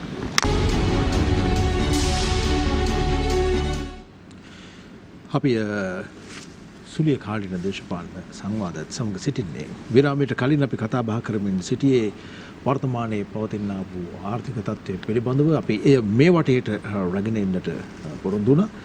සංජීව එදිරිමාන මන්ත්‍රීතුමාගෙන් මම කැමතියි මේක පටන් ගන්නට. රජය යම් යම් කරුණු කාරණා පිළිබඳව යම් යම් තීන්දුව తీරන අරගන්නවා. නමුත් ඒ ගන්න තීන්දුව తీරන ගැසට් නිවේදන මගින් එළියට එනවා වගේ මේවා යලිත් රිවර්ස් වෙන්නට පටන් ගන්නවා. ඒත් එක්කම ජනතාව වෙනුවෙන් පොරොන්දු වෙච්ච තීන්දුව తీරන ඉෂ්ට කරනවා වෙනුවට වෙනත් දේවල් වලට රජයේ ප්‍රමුඛතාවය ලබා දෙන්නට කටයුතු කරනවා කියන කාරණේ පිළිබඳව චෝදනාවක් තිබෙනවා. ඒත් එක්කම කියන්නට අවශ්‍යයි රජයේ වැඩ කටයුතු පටන් ගන්නට හදන්නේ දැන්ද කියන කාරණේ පිළිබඳව ජනතාවට ප්‍රශ්නයක් තිබෙනවා. මොකද මේ වෙනකන් තිබ්බ කැබිනට් එක පවා ඇතැම් වෙලාවට ජනාධිපතිවරයාගේ පවා දෝෂ දර්ශනයට ලක් වෙනවා. අමාත්‍යවරුන් වැඩ කරන්නේ අමාත්‍යවරුන්ගේ විෂයපතයන් වෙනස් වෙනවා. ඒත් එක්කම රජයේ ජාත්‍යන්තරයේ පිළිබඳව තියෙන ප්‍රතිපත්තිය නැත්නම් විදේශ ප්‍රතිපත්තිය සහ ආර්ථික ප්‍රතිපත්තිය පිළිබඳව දැඩි ප්‍රශ්නයක් මේ මොහොතේ තියෙනවා. ඔබ අවසානයේ ඉවර කළේ ලංකාවේ විදේශ ප්‍රතිපත්තිය සම්බන්ධව මේ මොහොතට අදාළ කිසිදු සුවිශේෂී ආරවුලක් නැහැ. ලංකාව රටක් විදියට රාජතාන්ත්‍රික සමඳතා සම්බන්ධ ඉතිහාසයේ පුරා අභියෝග කීපයකට මුහුණ දෙනවා. ඒ යම් යම් අභියෝග එදා වගේම අදටත් අදාළයි. මේ රටේ ඉතිහාසයේ අපි දන්න රාජතාන්ත්‍රික අවුල නිර්මාණය කරගත්තේ ජය.ආර්. ජයවර්ධන ජනාධිපතිතුමා. ප්‍රේමදාස ජනාධිපතිතුමත් යම් යම් තැන්වල මේ පටලැවිල්ල ඇති කරගත්තා. මේ රටේ රාජතාන්ත්‍රික දේශපාලනයේ ස්වර්ණමය තැනක් නිර්මාණය වුණේ මහින්ද රාජපක්ෂ ජනාධිපතිතුමාගේ යුගයේ. මට ඒක උදාහරණ සහිතව කියන්න පුළුවන්. අපි චීනෙනුත් උදව් ගත්තා, ඉන්දියාවෙනුත් උදව් ගත්තා. අපි පාකිස්තානෙනුත් උදව් ගත්තා, ඉන්දියාවෙනුත් උදව් ගත්තා. අපි ඇමරිකාව එක්කත් ගනුදෙනු කළා, යුරෝපයේ සමගත් ගනුදෙනු කළා, ආසියාව එක්කත් ගනුදෙනු කළා. මේ හැම දෙයක් අපි කියන්නේ ලිබියාවට යනකම් අපි ගනුදෙනු කළා. ලෝකේ හැමෝ එක්කම නොබැදි බණ්ඩාරනායක මැතිනියගේ නොබැදි පිළිවෙතේ සක්‍රීය හොඳම යුගයක් අපි රාජපක්ෂ පාලනය තුළ දුටුවා. ඒ තත්ත්වයන් අඛණ්ඩව ඉදිරියට අනුගමනය කරමින් යනවා. මේ ආණ්ඩුව වැඩ කරන්න පටන් ගත්තේ ආණ්ඩුව බලයටපත් වුණු දවසේමයි. මේ වන විට අපි කිලෝමීටර් ලක්ෂය දලා ජාතික පාසල් ව්‍යාපෘතිය කරලා 4 පාරක් 5000 බෙදලා ලෙඩ වෙන හැම කෙනාම ස්පිරිතාලෙ ගෙනහිල්ලා ඒ සියලු දෙනා සෝපත් කළ යලි ගෙදර එක්කන් ඇවිල්ලා විශාල පිරිසක් ඒ අහිමි වුණු ජීවිත හැර අන්සියල් යලි ගොඩනගන වැඩපිළිවෙලක් පටන් අරන් තියෙනවා. අපි අයවැයත් එක්ක විශාල මේ පාර අයවැය තියෙන ප්‍රධානම සුවිශේෂ තමයි මෙවැනි අර්බුදකාරී මොහොතක වාර්තා වෙන විවිධ මහජන පීඩාවන් නොමැතිකම. හොඳම උදාහරණේ මම පාර්ලිමේන්තුවේ 953 ජය.ආර්. ජයවර්ධන අගමැතිතුමා ඩල්ලි සේනානායක අගමැතිතුමා ගාණ්ඩුවේ ජය.ආර්. ජයවර්ධන මුදල් ඇමතිතුමාගේ අයවැය හාල් සේරුව 725 ඉඳලා 75 කළා. ආහාර සහනාධාරය මිලියන 300 ඉඳලා 160ට කප්පාදු කළා. තැපැල් ගාස්තු වැඩි කළා, දුම්රිය ගාස්තු වැඩි කළා. එහෙම තමයි අර්බුද කළමනාකරණය කරන විකල්ප අයවැය ඉදිරිපත් කරන්නේ. මේ මොහොතේ එහෙමද? හැම ශේෂ්ත්‍රයකටම සහන බැසිල්ලමතුමා යෝජනා කළේ. මේ ආණ්ඩුව වැඩ කරමින් ඇවිල්ලා අවසානයේ විශේෂ සහන පැකේජයකුත් දෙලා රාජ්‍ය සේවකයක පඩිත් වැඩි කළා. ගුරු භවතුන්ගේ පඩි වැඩිවීම සම්බන්ධව මිලියන 30000ක් වෙන් කළා. ඒ සියලු දෙනා වෙනුවෙන් අපි සහන දීලා මේ තත්ත්වය ඉස්සරහට අරගෙන යන්නේ. අර ජීවන වියදම සම්බන්ධ ඇතිවෙච්ච මම මේ කාරණාව ඔබතුමා ඩෙවලොප් වෙන්නට මේ තමයි මේ chart එක FBX ආයතනයේ නවතම වාර්තාව. මේ ලෝකේ කන්ටේනර් ගාස්තු පිළිබඳ වැඩිවීම වාර්තා වෙච්ච විදිය. මේකේ දත්ත හරියට පේන්නේ නැත්නම් ඔබ මේ කොළ පාට තීරු උඩ ගිහිල්ලා තියෙන විදිය බලන්නකෝ.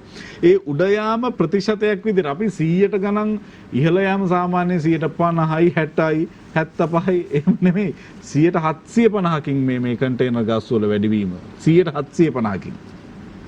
ඒ වගේම මෙතුමන්ලා ප්‍රශ්න කළා මේ රටේ තියෙන ප්‍රධාන ප්‍රශ්න වලට තියෙන උත්තර. මගේ විග්‍රහය අනුව මේ රටේ ප්‍රධාන ආර්ථික අර්බුද දෙකක් තියෙනවා. එකක් මම මතක් කළා අපි මේ වෙළඳ ශේෂය සම්බන්ධයෙන් අවුල්. අනික රාජ්‍ය ආදායම සහ වියදම සම්බන්ධ තියෙන ප්‍රශ්නේ. ඩොලර් සංචිතය පිළිබඳ අරවුලට අපිට තියෙන ෂණිකම අපිට තියෙන ඩොලර් එන දොරවල් 5යි ඒකෙන් දෙකක් ෂණිකව ක්‍රියාත්මක කරන්න පුළුවන්. අංක 1 සංචාරක කර්මාන්තය ගෝඨාභය රාජපක්ෂ ජනාධිපතිතුමා මේ රටේ එන්නත් කරණේ අති සාර්ථක ලෙස ලෝක පරිමාණයෙන් යහපත් ලෙස අවසන් කළ නිසා තමයි අද ලෝකේ හොඳම ටුවරිසම් ඩෙස්ටිනේෂන් කිහිපය අතර ලංකාව තියෙන්නේ. දැන් සමහරව අහනවා මේ ආණ්ඩුව අයවැයෙන් ටුවරිසම් වලට මොනවද කළේ කියලා. ටුවරිසම් වෙනුවෙන් කරන්න තිබිච්ච හොඳම දේ තමයි මේ රට සුරක්ෂිත සමාජයක් බවට පත් කරන එක. ඒකයි සංචාර කර්මාන්ත නැතුව සංචාර කර්මාන්තයේ නියැලෙන අයට 5000 බෙද ගිහලා කර්මාන්තේ කොට දාන්න බෑ. අපි ඒ සඳහා කළ මැදිහත් වීම අද වන විට සංචාර කර්මාන්ත ඉතාම වර්ධනීය තැනකට අපි යමින් ඉන්නවා. ඒ වගේම ඊළඟට තියෙන ආසන්නම විකල්පය තමයි විදේශ රැකියා. මේ ලංකාවෙන් 2,50,000කට ආසන්න පිරිසක් වාර්ෂිකව විදේශගත වෙනවා රැකියාව සඳහා. ඒක 50,000ට අඩු වුණා පහුගිය කොවිඩ් සමයේ. ඒ 50,000 නැවත වර්ධනය වෙන්න යන එක තමයි සමහර තැන්වල වැරදි විදිහට අර්ථකථනය වෙන්න පටන් ගත්තා. අපි මේ වන විට 2,30,000කට ආසන්න පිරිසක් එවලා තියෙනවා. 2,50,000 අපි ලක්ෂ 3 එතනිනුත් එහාට අරගෙන ගිහිල්ලා මේ තමයි ඩොලර් මෙරට ගෙන්වා ගැනීම තියෙන ආසන්න විකල්ප දෙක ඉතාම ශක්තිමත් තැනකට කියනවා. ආයෝජන ශාස්ත්‍රය වෙනුවෙන් දැන් මෙතුමන්ලා අරක කරන්න එපා. දැන් ඔය ජොගින් උදාහරණ වගේමනේ ආවේ පාරවල් හදන්න එපා කියලා. මේ රටේ ආයෝජන ශාස්ත්‍රයේ මූලිකම අවශ්‍යතාවය තමයි අපි යටිතල පහසුකම් ටික හරියට හදන්න ඕනේ. ඒ වගේම ගුණාත්මක මානව සම්පතක් නිර්මාණය කරන්න ඕන. අධ්‍යාපන ශාස්ත්‍රයට අපි මේ මානව ප්‍රාග්ධන ආයෝජන ඉතාම ඉහළ ආකාරයකින් කරනවා. ආයෝජන පරිසරයක් අපි නිර්මාණය කරලා තියෙන විශේෂයෙන්ම පෞද්ගලික අංශයේ මේක ලොකු කොටස්කාරයක් වෙන්න ඕන. ඒ වගේම අපනයන ආදායම වාර්තාගත අපනයන ආදායමක්. දැන් ඇත්තටම මාත් විජේපාල මැතිතුමනි මාත් තේවගාකරුවන් එක්ක ජීවත් වෙන ප්‍රදේශයකට සම්බන්ධ මිනිහෙක්. මේ ප්‍රශ්නේ පෝර සම්බන්ධ තීන්දුව බලපෑපු විදිහ ඒක තියෙන පීඩාව ඇත්ත. හැබැයි එවැනි පසුබිමක් තුල පවා අපි වාර්ෂික තේ අපනයන ආදායම ඉහළ තැනකට ගෙනාවා. සමස්තයක් විදියට ගත්තාම වාර්තාගත අපනයන ආදායමකට අපිට හැකියාව ලැබුණා මේ අවුරුද්ද අරගෙන එන්න. ඒ නිසා අපනයන ශාස්ත්‍රය වගේම පිට රටින් මේ රටට ගෙන්වන දේවල් ඔබ හිතන්න මේ වසරේ තවත් යන් කීපයකට යනවා. කහ හොඳම උදාහරණයක් අපි දැක්කා. ඒ වගේම ඖෂධ නිෂ්පාදනය සම්බන්ධ විප්ලවීය වෙනසකට අපි යමින් ඉන්නවා. මේ රටේ හදන්න පුළුවන් හැමදේම හදන, මේ රටේ වවන්න පුළුවන් හැමදේම වවන තැනකට මේ සමාජයේ මේ පොහොර අර්බුදය සහ අවුල මැද්දෙන් අපි ගිය මේක තියෙන ඊළඟ රිදී රේඛාව තමයි මේ රටේ වවන්න පුළුවන්, මේ රටේ හදන්න පුළුවන් දේ පිළිබඳව ආපු සංකල්පයේ අපි ඉස්සරහට යන්න දරපු උත්සාහය මේ ආනයන සීමා කිරීම ඇතුළේ දැන් කහ සම්බන්ධව ඇති වුණ කොච්චර කතා කළාද කහ නැහැ කියලා. අද කහ විකුණ ගැනීම පිළිබඳව ප්‍රශ්නයක් එනකම් අපි මේකට උත්තරයක් හෙව්වා. හැබැයි දැන් අපිට තියෙන්න ඕන මේක අගය එකතු කළ නිෂ්පාදනයක් විදියට දේශීය වෙළඳපළත් ඒ වගේම අපනයන වෙළඳපළත් ඉලක්ක කරගනිමින් ඉස්සරහට යන්න. මම අපිට මේ විනාඩි 5 තියෙන නිසා අමාරුයි හරියට ගොනු කරගන්න නමුත් කමන්නේ මම මෙතුමන්ලගේ කාරණාවකදී හරි මැදිහත් වෙන ඉස්සරහදී. මේ පැත්තෙන් කියවෙන කාරණේට ඔබතුමන්ලගේ හොඳයි. සංජීව මන්ත්‍රීතුමා බොහොම ලස්සනට හොඳ වචන ආකර්ෂණීය විදිහට කතා කරන එක මම පිළිගන්නවා. මේ පොත හැමදාමත් මේ රටේ ආර්ථිකයේ එක එක ආර්ථික විශ්ලේෂකයෝ මුදල් ඇමතිවරු බොහොම ලස්සනට ක්‍රියාත්මක කරා. හැබැයි ප්‍රශ්නයක් තිබෙනවා. ඔබතුමා කිව්වා ජේ.ආර්. ජයවර්ධන මැතිතුමා ඒ වගේ රාජතාන්ත්‍රික පිළිබඳ. හැබැයි එකක් මතක තියාගන්නට ඕන. මොන කවුරු මොන විදිහට චෝදනා කරා. තවමත් ජේ.ආර්. ජයවර්ධන කියන ඒ ඊ타මත්ම මං හිතනවා ජේෂ්ඨ නායකයෙක්ගේ වැඩ පිළිවෙල තමයි අදත් මේ රටේ. අදත් තමුන්නාන්සලට බැඳ නිදහස් ආර්ථික වෙළඳ ප්‍රතිපත්තිය වෙනස් කරන්න. අද ලෝකය එදා දැකපු දේ. එදා බලන්න රජ රටට මහවැලිය හරවලා මේ රටේ විදුලි බලය නිෂ්පාදනය කළා. මේ රටේ ඇඟලුම් කර්මාන්ත ඇති කළා. අදත් මේ ඇඟලුම් කර්මාන්ත නිසා තමයි තපරද සමාජය ඇතරම අපේ දේශපාලන ව්‍යාපාරයේ අතිබහුතරයේ ජේ.ආර්. ජයවර්ධන වීරයෙක් විදිහට සලකන්නේ නැහැ. හැබැයි පෞද්ගලිකව ජේ.ආර්. ජයවර්ධන චින්තනයේ බොහෝ තැන්වලට මම පෞද්ගලිකව නිදහස්ව එකඟ මිනිහෙක්. හැබැයි මම කතා කළේ ජේ.ආර්. ජයවර්ධන මේ රාජතාන්ත්‍රික දේශපාලනයේ ජේ.ආර්. ජයවර්ධන නිර්මාණය කරගත්ත අවුල මම හිතන්නේ එතුමාටත් වැරදුනා කොතන හරි. ඒක ගැන විතරයි මම කිව්වේ. වැරදින්න පුළුවන්. හැබැයි එකක් මතක එංගලන්තේ මහරජනගෙන් පවා ආධාර ගන්න පුළුවන්කම වුණා. ජපානයෙන් ගන්න පුළුවන්කමක් ලැබුණා. මතක තියාගන්න. චීනය එතකොට චීනයේ තරම් ආර්ථික මට්ටමක හිටියේ නැහැ. ජපානය වගේ රටවල්, ජර්මනිය වගේ රටවල් බලන්න පාර්ලිමේන්තුව වගේ දේවල් නිර්මාණය කරන්නේ රාජතාන්ත්‍රිකව ලබා ගත්තා. ඒවා අපි සැහැල්ලුවෙන් තකන්න ඕන නැහැ. එතකොට නිදහස් ආර්ථික ප්‍රතිපත්තියත් එක්ක මේ රටේ ආපු සමහර දේවල් නිසා තමයි අද මං හිතන ලෝකයට මේ රට විවෘත වුණේ. ඒ විතරක් නෙමෙයි ඔබ කියනවා අපි දැක්කා බොහෝ විට මේ හේතුන් නිසා මේ රටේ ආර්ථිකයේ යම්කිසි වෙනසක් ඇති වුණා. වෙනස් තැනකට විතැන් වුණා අපි ඉතාමත් පැහැදිලිව ප්‍රකාශ කරන්න ඕන. ඒ වගේ මොන දේවල් තිබුණත් අපට අවශ්‍ය වෙලා තියෙන්නේ ඔබට අපට ඉදිරියේදී මේ රටේ ඔබගේ අවුරුදු 3 අපි කතා කරමු. අගමැතිතුමාගේ ගෝඨාභය රාජපක්ෂ මහත්තයාගේ ඉදිරි අවුරුදු 2කමාර ගැන කතා කරමු. හැබැයි ප්‍රශ්නේ තියෙනවා මේ රටේ ඇත්ත වශයෙන්ම මේ රටේ මිනිස්සුන්ට සැබෑ ලෙස ඇතිවන ප්‍රශ්න ගණනාවක් තිබෙනවා. අපේ රටේ මිනිස්සු මොනතරම් ආර්ථිකය ගැන තමුන්නාන්සෙලා මහා ලොකුවට කතා කරත් සංචාරක ව්‍යාපාරය ගැන මම සංචාරක ව්‍යාපාරයේ අවුරුදු 10ක් කටයුතු කරපු කෙනෙක්. මට මතකයි ඒ 1992කින් පස්සේ ඇති 92 වෙනකොට මේ රටේ තිබිච්ච තත්ත්වේ. මේ රටට ආපු ජර්මන් ඒ වගේම ෆින්ලන්ඩ් ඒ වගේ වෙන ප්‍රංශ වගේ රටවල් වල ආකර්ෂණීය දෙයක් ඒ කාලේ සිද්ධ වුණා. අවාසනාවකට මේ යුද්ධයත් එක්ක යම් දේවල් සිද්ධ වුණා. අපි දැක්කා එදා පාස්කු ප්‍රහාරයත් එක්ක යම් දේවල් සිද්ධ වුණා. හැබැයි මතක තියාගන්න මාස 3ක් යනකොට අපේ ආණ්ඩුවේ මොනතරම් දුර්වලකම් තිබුණත් මාස 3ක් යනකොට බෝම්බ පිපිරීම සැංග්‍රිලා හෝටලය ඒ වගේම බෝම්බ පිපිරිච්ච අනිත් හෝටල් සියල්ලම යථා තත්ත්වයටපත් වෙලා ඒවා ඇත්ත වශයෙන්ම සංචාරකීන්ට විවෘත වෙන තත්යකටපත් වුණා. මතක තියාගන්න. නැත්නම් නෑ මාස 3-4ක් යනකොට ඒ ක්‍රියාත්මකනේ. ඒවා හදාගෙන ආවා. ආයතන කියන්නේ ඒවා ආණ්ඩුවේ බලපෑම් මත. තමුන්නාන්සලා මොන දෙයක් වුණත් ආණ්ඩුවක් වග කියන්න ඕනේ ඒවා. මොන ප්‍රශ්න තිබුණා ඒවා යථා තත්ත්වයටපත් කරා. ඒ විතරක් නේ අපට ඕන. දැන් බලන්න අධ්‍යාපනය ගැන. තමුන්නාන්සලා කියන දැන් ගිය අවුරුද්දේ මාර්තු මාසේ ඉඳලා පාසල් වහලා තිබුණා.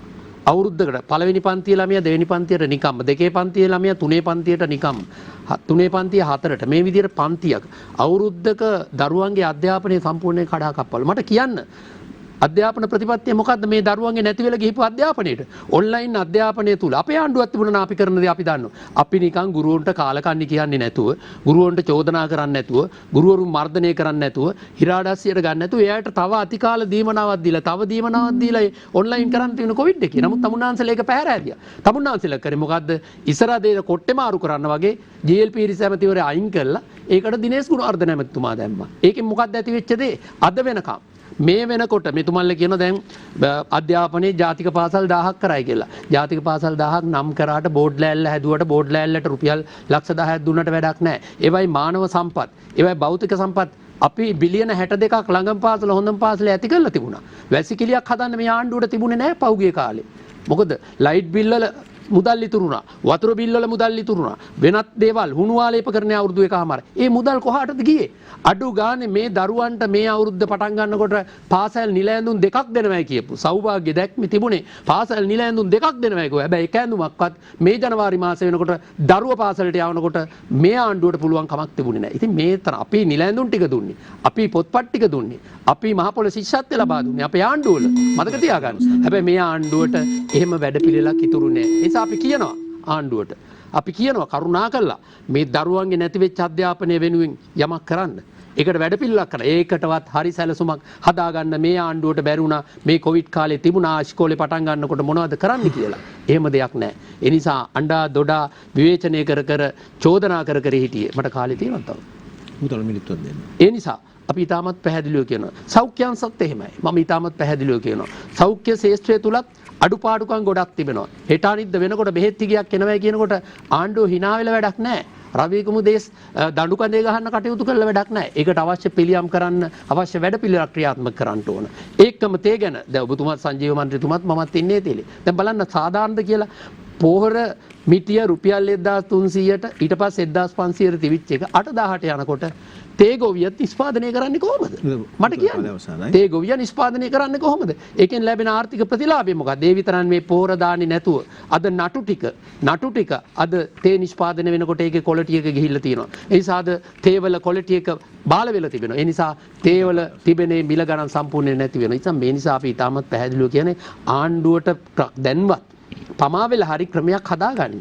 ওই වියත් මග සහ නොඑක් මිනිස්සු එකතු කරලා ගනිපු පම්පෝරි ගහපු සෞභාග්‍ය දැක්ම අද නිකන් බගිස් පෙට්ටියකට කුණු කූඩේකට ගිහිල්ලා මේව එක වචනයක් අර්ථාන්විත විදියට එක වචනයක් අද ක්‍රියාත්මක කරන්න තමුන්නාන්සේට පුළුවන් කමක් නැහැ. හැම ආණ්ඩුම පාරවල් හදනවා මතක තියාගන්න. ඉස්කෝල හදනවා. හැම ආණ්ඩුම කාපට් දානවා. අධිවේගී මාර්ග හදනවා. හැබැයි ඒව පෙන්නලි ඉවරලා අපේ කාලේ මේව කරයි කියලා ඒව පෙන්නලා කටයුතු කරන්න එපා. තමුන්නාන්සේලා කිව්වා විදේශ ප්‍රතිපත්තිය ගැන කිව්වා.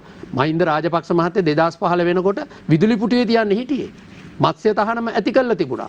ඒ විතරක් නෙමෙයි අනිත් පැත්තෙන් තමුන්නාන්සලානේ කිව්වේ මහින්ද රාජපක්ෂ මැතිතුමාමයි කිව්වේ මම විදුලි පුටුවේ තියන්න යනවා ඒක මම පෙරදුනොත්. ඒ විතරක් නෙමෙයි මත්ස්‍ය තහනම ඇති කරලා GSP+ එක නැති කරලා ඒක ඔක්කොම ගත්තේ රාජ්‍යතාන්ත්‍රික ක්‍රමයක් තුල මොන ප්‍රශ්න තිබුණත් රනිල් වික්‍රමසිංහ මෛත්‍රීපාල සිරිසේන තිබිච්ච සුසංයෝගය තුල ඇති වෙච්ච දේවල් නිසා ඒව අමතක කරන්න එපා අඩුපාඩුකම් තිබුණා ඒක. බිලන් මන්ත්‍රීතුමා ඔය ඇත්තටම මේ ප්‍රසන්න මේ අපි දැක්ක පහුගිය කාල සීමාවේ මෙතුමා ඇත්තට දන්නේ නැතුව ඇති සමහරට මේ නිල ඇඳුම ලබා දෙන එක නවත්තලා කූපනයක් දෙනවයි කියලා අන්තිමට කූපනෙත් නැතුව මොකුත් නැතුව අඛිල විරාජකාරීව අපි දන්නේ කූපනයේ ගිහිල්ලා මිනිසුන්ට ඒ වෙලාවේ ඇඳුම ගන්න හම්බුනේ නැහැ දරුවන්ට අර හරි දැන් මේ අවුරුද්දේ ප්‍රමාණිකූල නිල ඇඳුමක් ලබා දෙන ඒක පහුගිය කාලේ සම්පූර්ණ විනාශ කරලා දැම්මා. ඒ ගැන අපි කතා කරන්න ගියොත් මේක තව වෙලාවක් ගත කරන්න වගේ කියුතු මන්ත්‍රීවරු දැන් නිල ඇඳුම් කවද්ද දෙන්නේ? නිල ඇඳුම් මේ වෙනකොටත් 70ක් දීලා ඉවරයි. ඔයලා බලන්න දැන් මේනකොට පුවත්පත බලන්න. තිබිච්ච අවුරුද්ද අත්තරවල තියෙන්න පුළුවන්. සියලු අත්තරවල තියෙන්න පුළුවන්. දැන් මේ අවුරුද්දෙත් මේ නිල ඇඳුම් අපි දන්න පාසල් වල නෑ දීලා ඉවරයි. දැන් මේ වෙනකොටත් පාසල් වල නිල ඇඳුම් සුරක්ෂා ආරක්ෂණයට මොකක්ද උනේ? ඒක අපි හදපු නිසා නැති කරා. දීපු තවත් ගුණ්ඩුවක් නෙමෙයිනේ. ඒ කොහෙද සුරක්ෂා ආරක්ෂණය කොහෙද ළමයෙක්ට ලක්ෂයක් දෙනවා කියලා ඕන තරම් දීපු සංඛ්‍යාලේඛන ඔක්කොම දෙන්න 8000 ගාන ළමයි ගානකට දීලා තියෙනවා. මම සංඛ්‍යාලේඛන ගෙනාවේ නැහැ. ඔබතුමාට මම ඉදිරිපත් කරන්න ඔබතුමාට මම ඉවන්නම් තැපෑලෙන් ඉවන්නම්. හරි මට බාධා කරන්න එපා. බාධා කරන්න එපා. හරි. අදයි නැති කරලා තින්නේ ඒවා. එතකොට අද වෙනකොට මේ අධ්‍යාපනය වෙනුවෙන් අති විශාල මුදලක් වෙන් කරලා තියෙනවා. මුදල් වෙන් කරලා මොනවද ක්‍රියාත්මක කරේ? මට කියන්න. අපි ක්‍රියාත්මක කරන්නේ දැන් මේ වෙනකොට මේ එක ඉස්කෝලේක හුණු ටිකක් ගෑවද? දැන් මේ වෙනකොට ජාතික පාසල් 1000ක් වැඩසටහන ආරම්භ කරලා තියෙනවා. බෝඩ් එක විතරයි. ඒ වගේම අපි මේ වෙනකොට ගුරුවරුන්ගේ වැටුප් විෂමතාවය මෙතුමලත් එක්ක අවුරුදු 25ක ඉඳන් ආපු ගුරු වැටුප් විෂමතාවය නිවැරදි කරලා ඒ අයට සාධාරණ වැටුප ලැබෙන්න ඒ වගේම ඒ වැටුප විතරක් නෙමෙයි මේ සහන දීමනාවත් 5000ක දීමනාවත් අපි ගුරුවරුන්ට ලබා දෙන්න කටයුතු කරා. බන්දේසිය තියලා දුන්නේ. ඒ විතරක් නෙමෙයි අපි සෑම තැනකම උද්ඝෝෂණ කරලා පිකටින් කරලා මම මේක කතා කරන්න දෙන්න ඕනි. ඔබතුමාට බන්දේසිය තියලා නෙමෙයි. හරි කතා කරා. මම ඔබතුමාට බාධා කළේ නැහැ. ඉතින් මේ වැඩපිළිවෙල අපි ක්‍රියාත්මක කළා. අපි දරුවන්ට ඔන්ලයින් අධ්‍යාපනය ලබා ගන්න බැරි තැන් වල සිග්නල් නැත්නම් වල අපි ගිහිල්ලා වෙනම සෙන්ටර්ස් හදලා පහුගිය කාලේ ඒ ක්‍රමවේද සකස් කළා. ඒ විතරක් නෙමෙයි මෙතුමල්ලා විවිධ චෝදනා කරනවා ප්‍රසන්න. හැබැයි අපි රජයක් හැටියට මේ වෙනකොට ජනතාවගේ පැත්තෙන් අපි ජනතාවට ලබා දිය යුතු පහසුකම් ටික සෑම වසමකම වෙනකොට නිවාස දෙකක් තුනක් සමහර වසම් වල නිවාස 5ක් දක්වා හදලා තියෙනවා අපි. අපි මෙතුමල්ලාගේ නායකයා මේ වෙනකොට ඉන්න සජිත් ප්‍රේමදාස හිටපු නිවාස ඇමති ගෙවල් 4000ක් මේ රටේ හදාගන්න බැරුව ගියා. ඒ හදපු ගෙවල් වලට ලක්ෂ 3ක ණය දීලා මිනිස්සු අද ඒ ගෙවල් වල ජීවත් වෙන්න බැරි තත්ත්වයට පත් වෙලා තියෙනවා. හැබැයි අපි තමන්ගේ ඉඩමේ තමන්ට නිවසක් හදලා දෙන වැඩපිළිවෙල ක්‍රියාත්මක කරලා දෙනකොට ගෙවල් 27000 කන්න දෙන්න මිනිස්සුන්ට ගෙවල් වලට ඉස්සේ. එතකොට ගෙවල් දෙන්න එපාද? දැන් දුප්පත් මිනිහෙක්ට ගෙයක් දෙන්න එපාද කියලා. ඇල්පතේ හරි ඉඳන් කයි. සජිත් ප්‍රේමදාසගේ ප්‍රතිපත්තිය ඒකද? අපේ ප්‍රතිපත්තිය තියෙනවා. හරි එහෙනම් අහගන්නකො මේ අපි මේ වෙනකොට සෑම වශයෙන් සමුද්‍රය ආධාරය වැඩි කරලා තියෙනවා. ඒ විතරක් නෙමෙයි වෙනම ආධාර සහන මල්ලක් ලබා දෙන්න කටයුතු කරලා තියෙනවා. ඒ වගේම අපි මේ වෙනකොට ගමේ ආර්ථිකය දියුණු කරන්න ඒ අයට ගෘහ ආර්ථිකය දියුණු කරගන්න වැඩපිළිවෙල ආරම්භ කරලා මේ වෙනකොට ස්වයං රැකියාව සඳහා ආධාර ලබා දෙන වැඩසටහන ආරම්භ කරලා තියෙනවා. මේ වෙනකොට සියලුම දෙනා ඇවිල්ලා ස්වයං රැකියාවලට සහභාගී වෙන්න පුළුවන් වැඩපිළිවෙල ක්‍රියාත්මක කළ මේ වෙනකොට ඒ අයට අවශ්‍ය යාන්ත්‍රික පහසුකම් සහ දැනුම මේ සියල්ලම ලබා දෙන වැඩපිළිවෙල අපි ආරම්භ කරලා දැන් පළවෙනි වැඩසටහන හැටියට පළවෙනි කාර්තුවේ අපි මේ වෙනකොට ජීවන උපාය වැඩසටහන ආරම්භ කරලා තියෙනවා. මේ තුලින් අපි රටේ ආර්ථිකය සංවර්ධනය කරලා නිෂ්පාදන ආර්ථිකයක් කරා ගෙනියන්න. මේ වෙනකොට අපේ නිෂ්පාදන ආර්ථිකය අපි වර්ධනය කරලා තියෙනවා. මේ රටේ නිෂ්පාදන අපේ අපනයන වැඩි කරලා තියෙනවා මේ අවුරුද්ද වෙනකොට. ඒ තුලින් අපිට මේ රටට විදේශ විනිමය ගලාගෙන එන වැඩපිළිවෙල අපි ආරම්භ කරලා තියෙනවා. ඒ විතරක් නෙමෙයි මේ මෙතුමල්ලා අද කතා කරන මේ සියලු කාරණාත් එක්ක අපි බොහොම පැහැදිලිව කියන්න ඕනි මේ රට තුළ අපි පහුගිය කාලෙම දැක්ක මෙතුමල්ලා මැතිවරණ වර්ජනය කරලා අද එනකොට පළාත් සභාවකෝ අද පළාත් සභාවෙන් ජනතාවට ලැබුණ ප්‍රතිලාභේ නැහැ. අද ඒ වගේම තමයි මම ප්‍රාදේශ සභාවක සභාපතිවරයෙක් හැටියට හිටපු කෙනෙක්. මෙතුමල්ලා පහුගිය කාල සීමාව අවුරුදු 3ක් පළාත් පාලන මැතිවරණේ කල් දාලා තිබ්බා. කල් දාලා නෙමෙයි පළාත් පාලන මැතිවරණේ පළාත් පාලන ආයතන විසිරෝලා දාලා. මේතරේ කල් දැම්මේ කවුද? කල් දැම්ම නම් ඒක ඔබතුමාලා පහුගිය කතා කරනකොට ඔබතුමාලා හිතන්න තමන්ගේ මේ අර හැම කිල්ලෝටෙම හුණු තියෙන මේ තමුන්නාන්සලා අපිට චෝදනා කරන ඡන්ද වලට බයි කියලා. දැන් මේ පෙබරවාරි 10 ඔබතුමාලා නෑ මං කියන දේ අහන්න. මොකද කල් දැම්මේ? හරි කල් දැම්මේ මොකද්ද? ඉන්න මං කියන්නේ ඒකට උත්තරේ. මං ඒකට උත්තරේ දෙන්නම්. ප්‍රසන්න මට කාලය දෙන්න ඕනේ මේ මෙතුමා දිගින් දිගටම බාධා කළා. ඒකම මෙතුමල්ලා කල් දැම්ම නෙමෙයි. මෙතුමල්ලා විසිරෝලා දැම්මා. දාලා අවුරුදු 3ක් පළාත් පාලන නියෝජිතයෝ නැතුව ගමේ වැඩ කරපු පළාත් පාලන නියෝජිතයා නැතුව පළාත් පාලන ආයතන දුවන්න ඇරියා. හරි. නමුත් අවසානයේ මේ අය ගෙනාවා පළාත් පාලන පනත විකෘති කරලා. එදා දිනේෂ් ගුණවර්ධන ඇමතුමාලා බැසිල් රාජපක්ෂ මැතිතුමාලා 70යි 30ට සංයුතියට හදපු පළාත් පාලන පනත මේගොල්ලෝ සම්පූර්ණ විකෘති කරලා එක 60යි 40ට හදලා ගෙනාවා. දැන් අද මොකද උනේ? 3000 වෙනස් කරන්නකො 3න් 2 බලයක් තියෙන එකට 327ක් වෙලා වෙනස් කරලා ඡන්දේ තියන්නකො 3න් 2 බලයක් තියෙනවා කිය ඉන්න ඕනේ නැහැ. හරි 4327ක් වෙච්ච ප්‍රාදේශ සභා මන්ත්‍රීවරුන්ගේ ප්‍රමාණය 8425ක් බවට 8325ක් බවට පත් වුණා මේ මෙතුමාලා කරපු වැඩේ. ඒ වුණා විතරක් නෙමෙයි මේ රටේ දැවැන්ත ප්‍රශ්න ටිකකට මුහුණ දෙන්න සිදු වුණා. හැබැයි ඒ වතාවේ අපි ප්‍රාදේශ සභාවල සභාපතිවරයා වශයෙන් පත් වෙලා ඉන්නකොට මෙතුමාලා අපේ ප්‍රාදේශ සභාවල මුද්දර ආදායම් ටික දුන්නේ නැහැ. ඒ වගේම වැඩ කරන්න දුන්නේ නැහැ. ප්‍රාදේශ සභාවේ විදුලි වහනක් දාන්නවත් මෙතුමාලා ප්‍රතිපාදන ගන්න දුන්නේ නැහැ. සභාවේ සභාපති කෙනෙක් මට බාධා කරන්න එපා. ආදායම් දෙන්නේ ප්‍රශ්නයක් තියෙනවා පළාත් සභාවේ ප්‍රධාන අමාත්‍යවරයා. ප්‍රශ්නයක් තියෙනවා අහන්න ප්‍රධාන අමාත්‍යවරයා තමයි. ආණ්ඩුකාරවරයා ප්‍රධාන අමාත්‍යවරයා මෙතුමාලා පත් කරේ. ආණ්ඩුකාරවරයා පළාත් මේ සියලු දේවල් බාධා කරා. බාධා කරලා මේ දුන්නේම නැහැ. ඒ විතරක් නෙමෙයි ඊට පස්සේ මුද්දර ගාස්තු දෙන්න ඕන මොනවද? පළාත් සභාව දෙන්න ඕන. මට පැහැදිලි කිරීම ඕනේ. තිබුණේ මෙතුමාලගේ. අපි කොහොමද ඒක කරේ? ඔබතුමාගේ උසාවිදාද මුදල් දෙන්න ඕන. ඔබතුමාගේ වෙලාව ගන්නකෝ. මගේ වෙලාව ගන්න කියනකොට මන්ත්‍රීතුමා අපිට මගේ වෙලාව ප්‍රසන්න මගේ සභාපති කියලා බොරු කියන්න බෑ. හරි අහන්න. බොරු නෙමෙයි තමුන්නාන්සලා පළාත් සභාව. මේ කියන්නේ අත්දැකීම් උඩ කියන්නේ අපිට වැඩක් කරගන්න දුන්නේ නැහැ. ප්‍රාදේශ සභාවල മന്ത്രിවරු මේ ඉන්න බලාගෙන ඉන්නවා. අද ප්‍රාදේශ සභා മന്ത്രിවරු මේ වැඩසටහන බලාගෙන ඉන්න සියලු දෙනා දන්නවා. මෙතුමන්ලගේ යහපාල ආණ්ඩුව කොහොමද ප්‍රාදේශ සභා മന്ത്രിවරුන්ට සැලකුවේ කියලා. මේ කිසි කෙනෙක්ට අන්තිමට മന്ത്രിවරු කිසිම කෙනෙක්ට තමන්ගේ ගමේ නියෝජිතය හැටියට වැඩ කරන්න දුන්නේ අවුරුදු 3ක්. ඒ අය සම්පූර්ණම දේශපාලනයෙන් අතුගාලා දාලා තිබ්බේ. ඒ විතරක් නෙමෙයි මේ අය ඇවිල්ලා ඒ අවුරුදු කාණසීලාව වැඩ කරන්න දුන්නේ විතරක් නෙමෙයි ඊට පස්සේ මේ පළාත් පාලන නියෝජිතයන්ට ආවේ කොයිඩ් වසංගතය.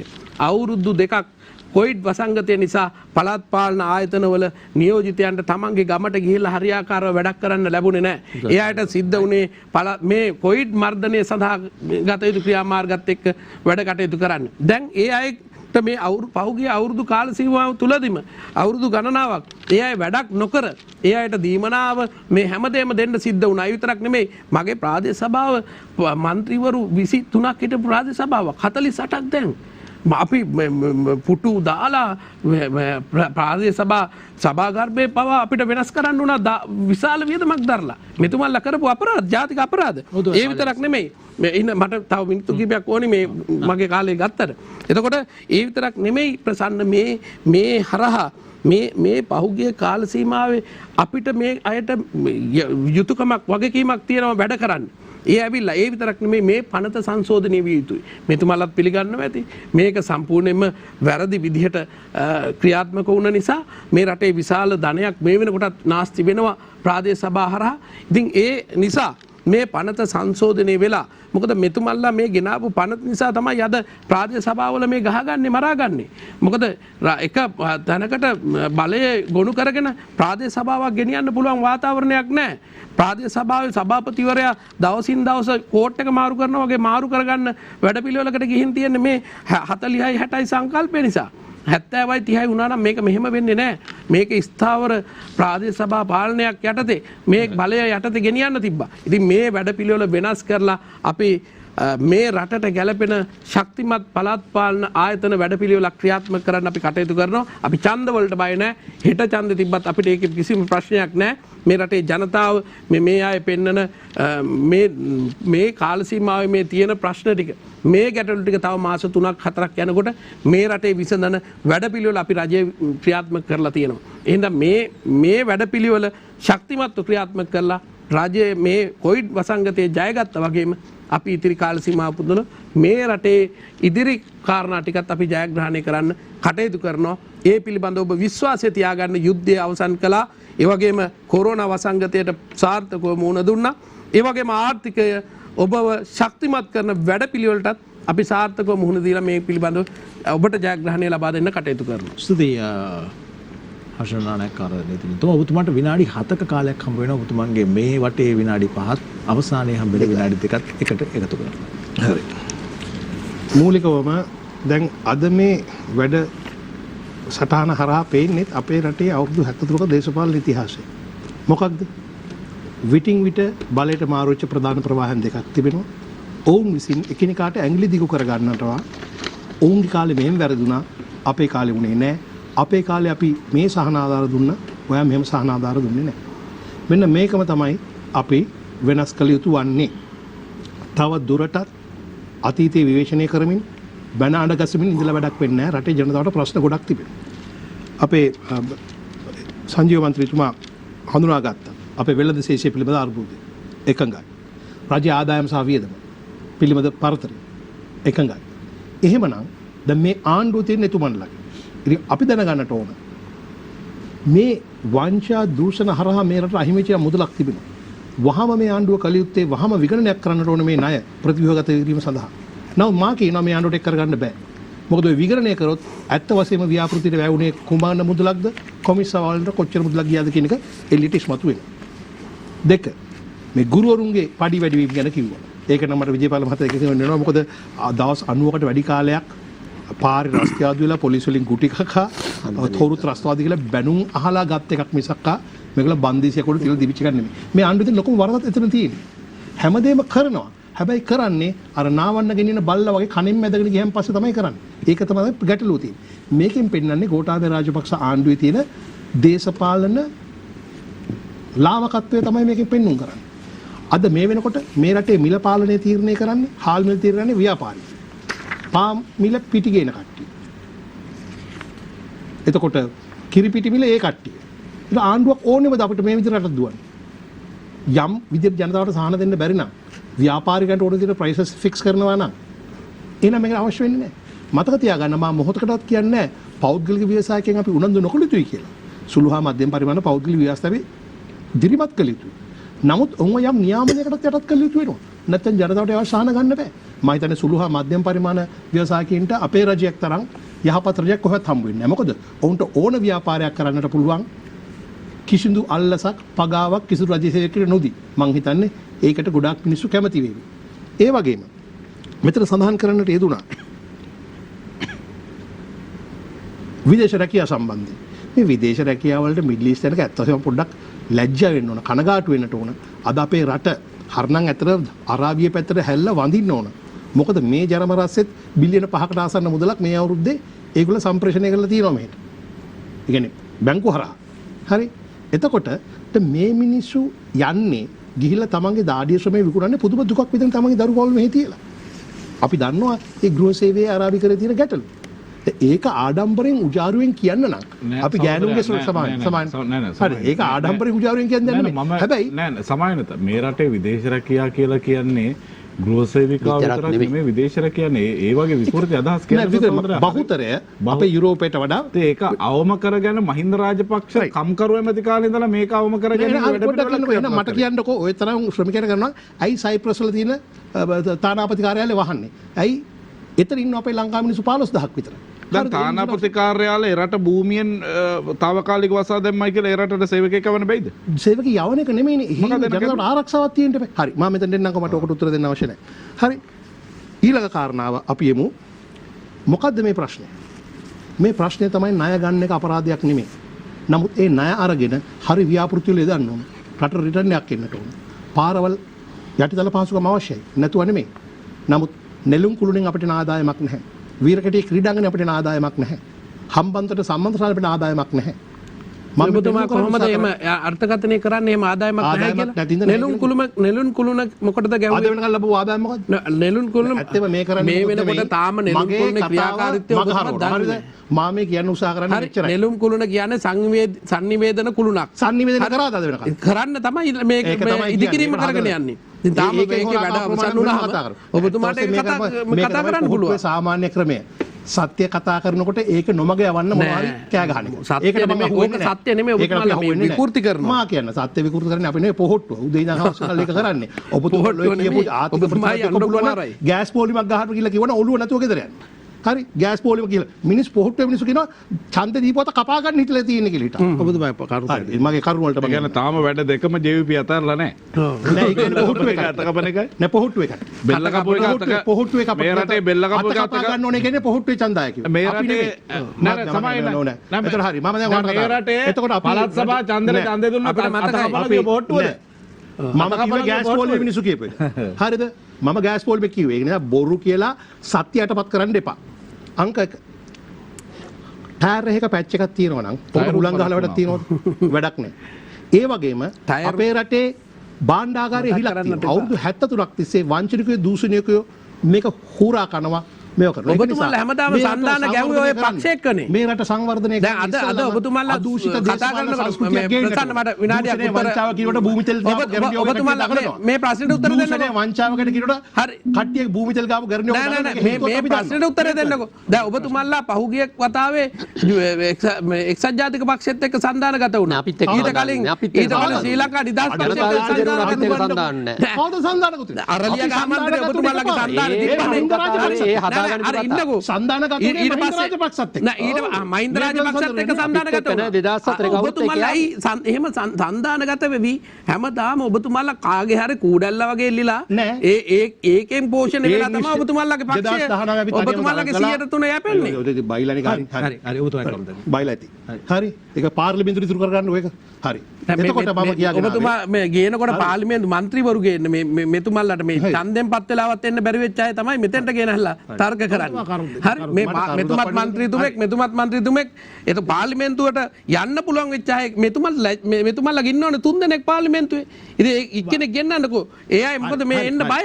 හරි. එයාලට මේ බයයිද ලැජ්ජයිද? මිනිත්තු කාලයක් තියෙනවා. මිනිත්තු කාලයක්.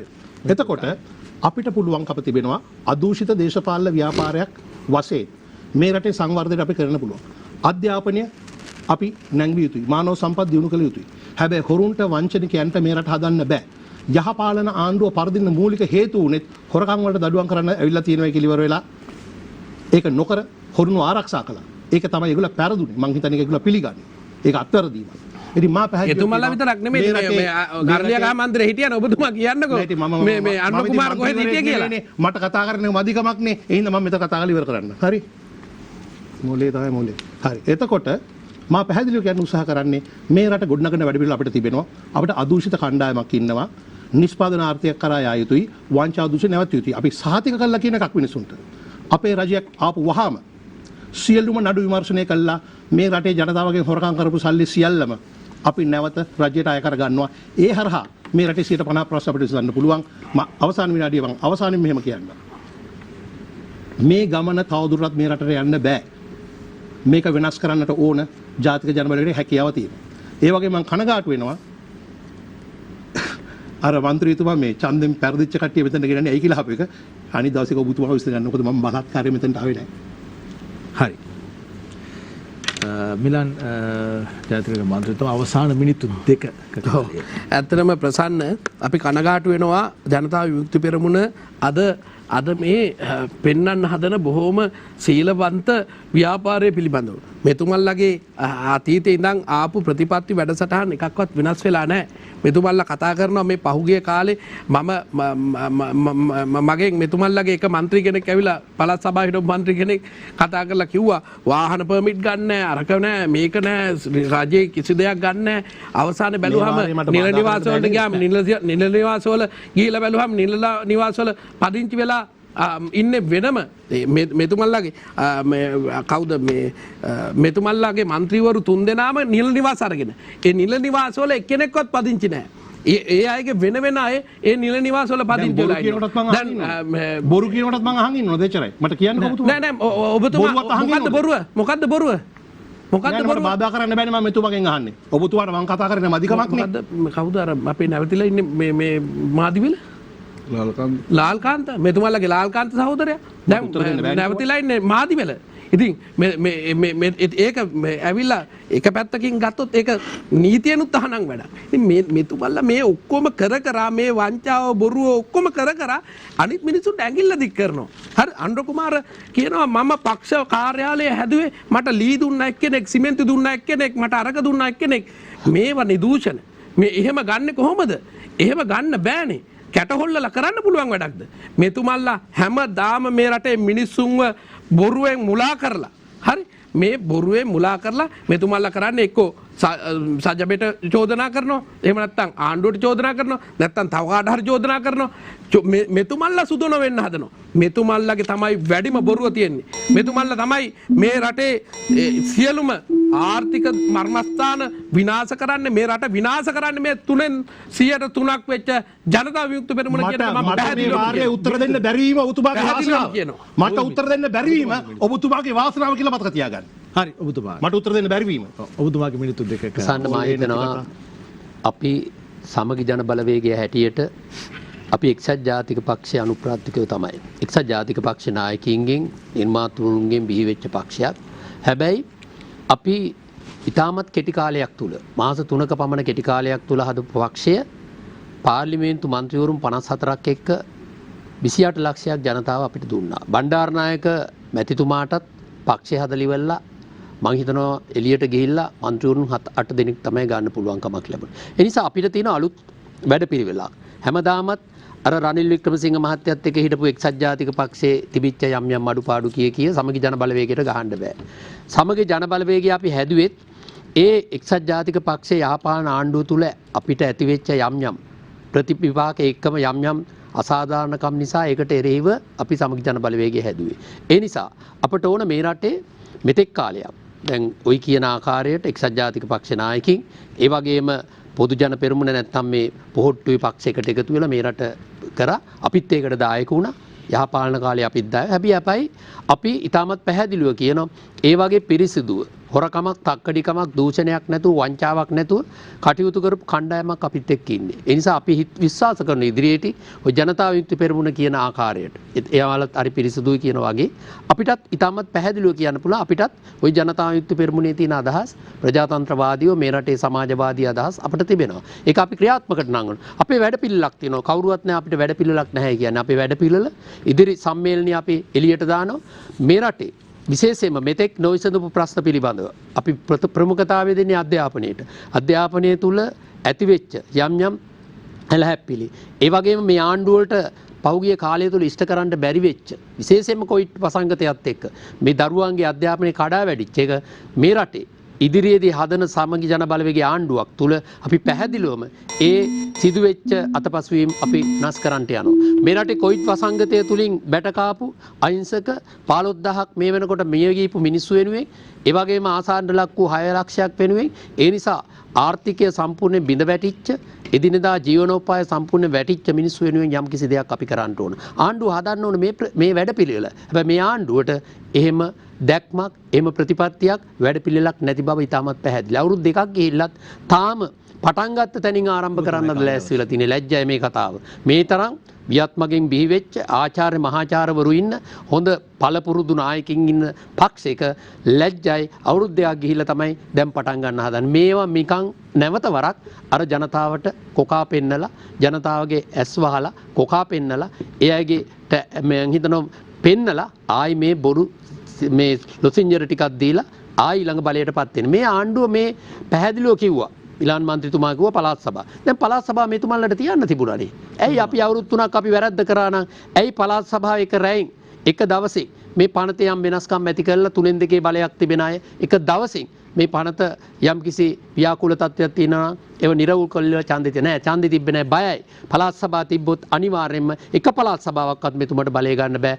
එදාට මේ ආණ්ඩුව කඩාවැටීම ආරම්භ වෙනවා. පළාත් පාලනෙත් එහෙමයි. මේ බොරුවට മന്ത്രിකම් ගැන අරෝමේව කියනවා. මෙතුමන්ලට තිබුණනේ සංශෝධනය කරන 3-2 බලයක් තියෙනවා. තේරම හකුල ලිවලා අඩු മന്ത്രിකාණක් අල්ල කටයුතු කරන්න.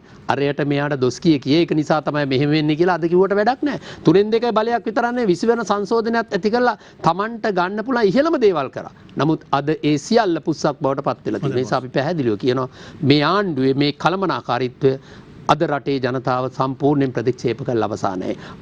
පලාගෙන ඉන්නේ කොයි වෙලාවේ මේ ඡන්දයක් එනවද කියලා. මොන ප්‍රාදේශ සභාවේ මොන කෙහෙම්මල් ඡන්දයක් ආවත් පොහොට්ටු අතු ගෑවිල යන්න රටේ ජනතාව ලෑස්ති හොඳ කණේ පහරක් දෙන්න පළවෙනි ඡන්දෙම මේ ආණ්ඩුවට හොඳ කණේ පහරක් දෙන්න අද ලෑස්ති වෙලා ඉන්නේ. ඒ සඳහා අපි සංවිධානයේ සජිත් ප්‍රේමදාස මැතිතුමාගේ නායකත්වයෙන් ඉතාමත් පිරිසුදු පාලනයක් මේ රටේ ජන දුක හඳුනන මිනිස්සුන්ගේ හදවත රිද්ම ගැස්ම හඳුනන නායකයෙක් හැටියට සජිත්ට මං හිතනවා මේ ගමන යන්න පුළුවන් කියන එක අපි විශ්වාස කරමින් ඔහුත් සමග එකතු වෙන්න කියලා මේ රටේ ජනතාවට අපි ආයාචනය කරනවා. එහෙම නැතුව මේ අවාසනාවන්ත මේ ඛේදජනක ආණ්ඩුව පළවා හරින්න අපිත් එක්ක එකතු වෙන්න කියලා අපි තමුන්නාන්සලට ආරාධනා කරනවා. සංජය දිරිමාන්න මන්ත්‍රීතුමාගේ අවසාන මිනිත්තු.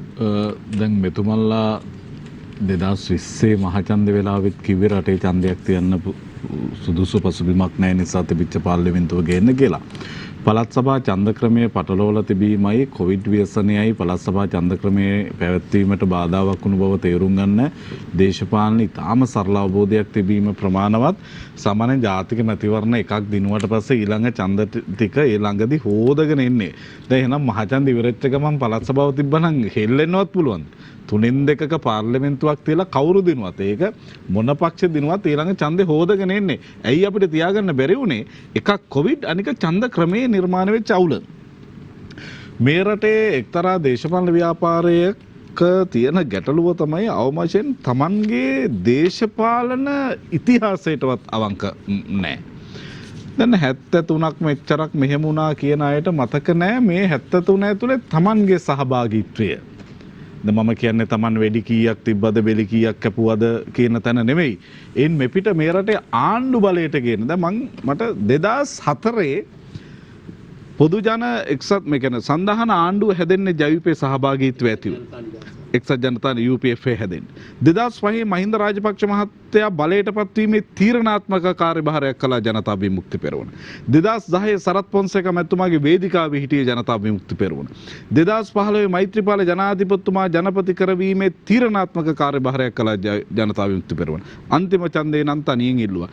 ඉතින් දැන් උදාහරණයකට මෛත්‍රීපාල සිරිසේන ජනාධිපතිතුමා මේ රට සම්බන්ධ යම් යහපත් තීන්දුවක් ගත්තා නම් මේ සියලු යහපත් තීන්දුවල ගෞරවයද ජවිපෙට අයිති. එතුමන් විසින් ගත්ත යම් අයහපත් තීරණයක් වේ නම් මේ සියල්ලේ අපකීර්තියක් ජවිපෙට අයිති. දැන් මම ඔබව මෙතෙන්ට එක්කගෙන ආවා නම් මෙතෙන්ට ඔසව තැබුවා නම් ඔබ කරන හොඳ නරක වලට මට වග කියන්න වෙනවා. ඒ කියන්නේ මේ නිදහසෙන් පස්සේ ලංකාවේ දේශපාලන ඉතිහාසයේ කතා කිරීම තේරුමක් නැහැ. එකී සන්දර්භය තුල Tamanගේ සහභාගීත්වය අමතක කරලා මම කියන්නේ අවම වශයෙන් මෙන්න මේ ලංකාවේ නිදහස් ලංකාවේ ජාතික දේශපාලන දේහය තුල සොකීය සහභාගීත්වය කියලා අවංක රචනයක් ලියන්න කියලා මම ඔබතුමාගේ දේශපාලන ව්‍යාපාරයට යෝජනාවක් කරනවා. මොකද විවාරය නිසා ඔබතුමාට අර වගේ මම කැමතියි ඔබට නිලා අවසරයක් තියෙනවා නම් කලමනාකාරීත්වයෙන් අපි ගමු විනාඩි 10ක් මේක කතා කරන්න ඕන නම්. ලෙක්චර් වෙලා දෙන්න බෑ මට මම කියන්නේ මට එකයි අහන්න තියෙන්නේ.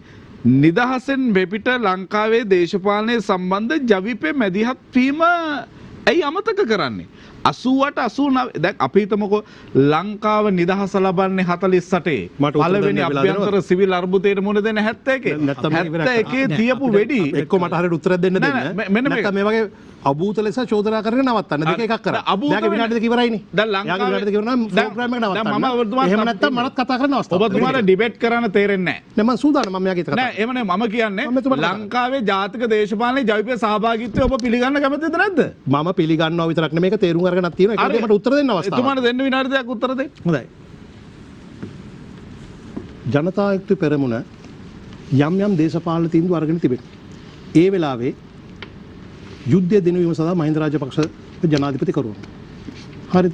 මොකද ඒ වෙලාවේ නැත්නම් රනිල්ලා සාමගි විසමක් ගහලා රටට විශාල හානියක් වෙන්න තිබිච්ච අවස්ථාවක්. ඒ වෙලාවේ ඒ ගත්තු තීන්දුව ජනතා විමුක්තියට පෞද්ගලිකව හානිදායක වෙලා ඇති. පක්ෂයක් වශයෙන් නමුත් රටේ ඒ සිදු කළ යුතු දෙයක් තිබුණා. ඒ වගේම චන්ද්‍රිකාගේ ආණ්ඩුවේ ඉන්න අතර වාරෙත් සුනාමි සහන මණ්ඩල එනකොට ආණ්ඩුව ඇතුළේ නම් ඒක විවේචනය කරන්නට බෑ. ඒ හේතුව නිසා ඔවුන් එළියට ඇවිල්ලා සුනාමි සහන මණ්ඩල පරාජය කරනවා. නැත්තම් අද LTT එක යුද්ධ කරලා ගන්න ඕන නැති එකක් නිකන් එනවා. 2015 දී ඡන්ද තරම් කරන්නෙත් නැහැ මෛත්‍රීපාලගේ ස්ටේජ් එකට නගින්නෙත් නැහැ. 2015 අගෝස්තු මාසේ වෙනම ඡන්දේ ඉල්ලනවා. නමුත් මා පිළිගන්නවා ඒ අවස්ථාවේ මෛත්‍රීපාල සිරිසේන ජනාධිපතිතුමා දිනන්නේ ඡන්ද ලක්ෂ 4කින්. ඒ ඇවිල්ලා ජනතා ඉතුරුනේ ඡන්ද පදනය. හරිද? ඒ දේශපාලන ඉතිහාසය අපි දන්නවා මම මගේ පැහැදිලි කිරීම ඕන දැන් කරා. හොඳයි. ඊට අමතරව තව අවසාන 88 සමගිනත් කියන්න එපා. ඒකත් ඇහුවා. එතකොට 2019 තනියම තරම් කරනවා. අපි හැම විටම යම් යම් තීන්දුව අරගෙන තියෙන්නේ ජනතාව පැත්තෙන් හිතලා. නමුත් ඒක පක්ෂයක් වශයෙන් යම් අවස්ථාවක තත්ත්වයක් ඇදලා තිබෙනවා. හැබැයි වංචාව දූෂණය සම්බන්ධයෙන් මේ කියන කතා නම් කිසිසේත්ම අපි පිළිගන්නේ නැහැ. අපි කියන්නේ අපි වංචාව දූෂණයක් කරනවා නම් බල ඉන්න එපා. ආණ්ඩුවත් ඔබලාගේ, පොලිසියත් ඔබලාගේ කරුණාකරලා පැමිණිලි කරලා අපිට කටයුතු කරන්න. එච්චරයි මට කියන්න. හොඳයි බොහොම ස්තුතියි. ඔබතුමාට හොඳයි මට සංජීව ඔබතුමාගේ කරුණ දැක්වීම ඉවරයිද? ඔව් නෑ මම කියන්න තියෙන්නේ දැන් මෙතුමාට මම ස්තුති කරනවා. එතුමා මේ හිටියා කියලා කිව්වාද? දැන් අපි එන්න ඕන අන්න පළවෙනි පඩිය නැග්ගා. අපි හිටියා ඒ අපේ සහභාගීත්වය ලංකාවේ ජාතික දේශපාලන දේහයට කළ බලපෑම කියන එක ගැන අවංක සංවාදයකට එමු කියලා මං කියන. අපි කතා කරමු 71 තීන්දුව රටට බලපෑවේ කොහොමද? මම එන්නම් විවාදයකට. ඔබ එනවා නම් එන්න මට දෙන්න මෙතුමා එක 88 89 කොහොමද බලපෑවේ? 2004 සඳහන දේශපාලනය රටට කළ බලපෑම නෙගටිව් පොසිටිව් දෙකම අපි කතා කරා. මෙන්න මේක අපි නෑ අපි ඊයේ තමයි ලංකාවට ගොඩ බැස්සේ වගේ කියන දේශපාලන තර්කයෙන් මෙපිටට එන්න කියලා මං කියන්නේ. අපි එහෙම කිව්වේ නෑ. හොඳයි බොහොම මෙතුමාලගේ මේ පක්ෂේ කොහොමද අරමුදල් හොයාගන්න කියලා හොයාගන්නකෝ. මෙතුමාලගේ ඩීල් විවාදයක් කරපන් ගනිලි. ඔවා අහන්නකෝ මේ කොළඹ කැසිනෝ ක්ලබ් වලින් ගිහිල්ලා අහන්නකෝ කොහොමද සල්ලි ගන්න කියලා. හොඳයි අපි කම්පැනි වල ගිහිල්ලා ඒක පාර්ලිමේන්තුව නෙමෙයි තරම් බොරු කියන්න ඕනේ නැහැ. පාර්ලිමේන්තුව නෙමෙයි ඔය තරම් බොරු කියන්න ඕනේ නැහැ. පාර්ලිමේන්තුව නෙමෙයි. ඊට වඩා කතා කරන්න හොඳයි අපි ඒක වෙන විවාදයක් ගේමු. ඔව් අපි වෙනම කතා කරමු මේ ඔබතුමාට. හරි අපි අද කතා බහ කරේ ශ්‍රී ලාංකේය කැලඹෙන දේශපාලනයේ කතාව. අපි සුලිය සමගින් රට අද සහ හෙට කියන මාතෘකාව යටතේ වර්තමාන ආණ්ඩුවේ ප්‍රතිපත්තීන් සහ විපක්ෂයේ කාර්යභාරය පිළිබඳව අපේ ආරාධනය පිළිගෙන මෙහි පැමිණි ශ්‍රී ලංකා පොදුජන පෙරමුණේ කළුතර දිස්ත්‍රික් පාර්ලිමේන්තු මන්ත්‍රී සංජීව ඉදිරිමාන මහත්මයා බෙහෙවින් ස්තුතියි ඔබේ සහභාගීත්වයට. ඒ වගේම සමගි ජන බලවේගය නියෝජනය කරමින් හිටපු පාර්ලිමේන්තු මන්ත්‍රී විජේපාල හෙට්ටිආරච්චි මහත්මයාට බෙහෙවින් ස්තුතියි. ඒ වගේම ශ්‍රී ලංකා පොදුජන පෙරමුණ නියෝජනය කරමින් පැමිණි ගම්පහ දිස්ත්‍රික් පාර්ලිමේන්තු මන්ත්‍රී මිලන් ජයතිලක මහත්මයාට බොහොම ස්තුතියි. ඒ වගේම ජාතික ජන බලවේගය නියෝජනය කරමින් පැමිණි නීතිඥ හර්ෂ නානායක්කාර මහත්මයාට බොහොම ස්තුතියි. අපි සූදානම් වෙන්නේ සමගින් යන්නට යලිත් ලබන පදාදා සුලිය කැලඹෙන දේශපාලනයේ කතාව සමග ඔබ හමු මේ බලාපොරොත්තු වෙන සුබ රාත්‍රියක්.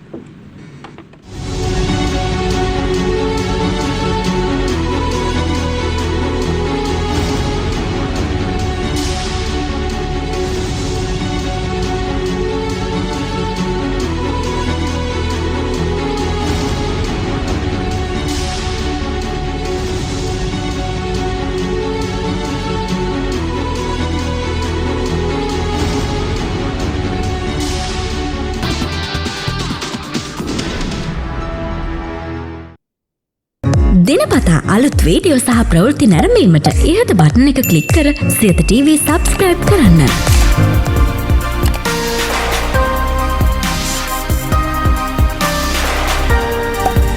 අලුත් වීඩියෝ ගැන මුලින්ම දැනගන්න මෙම සීනුව ක්ලික් කරන්න.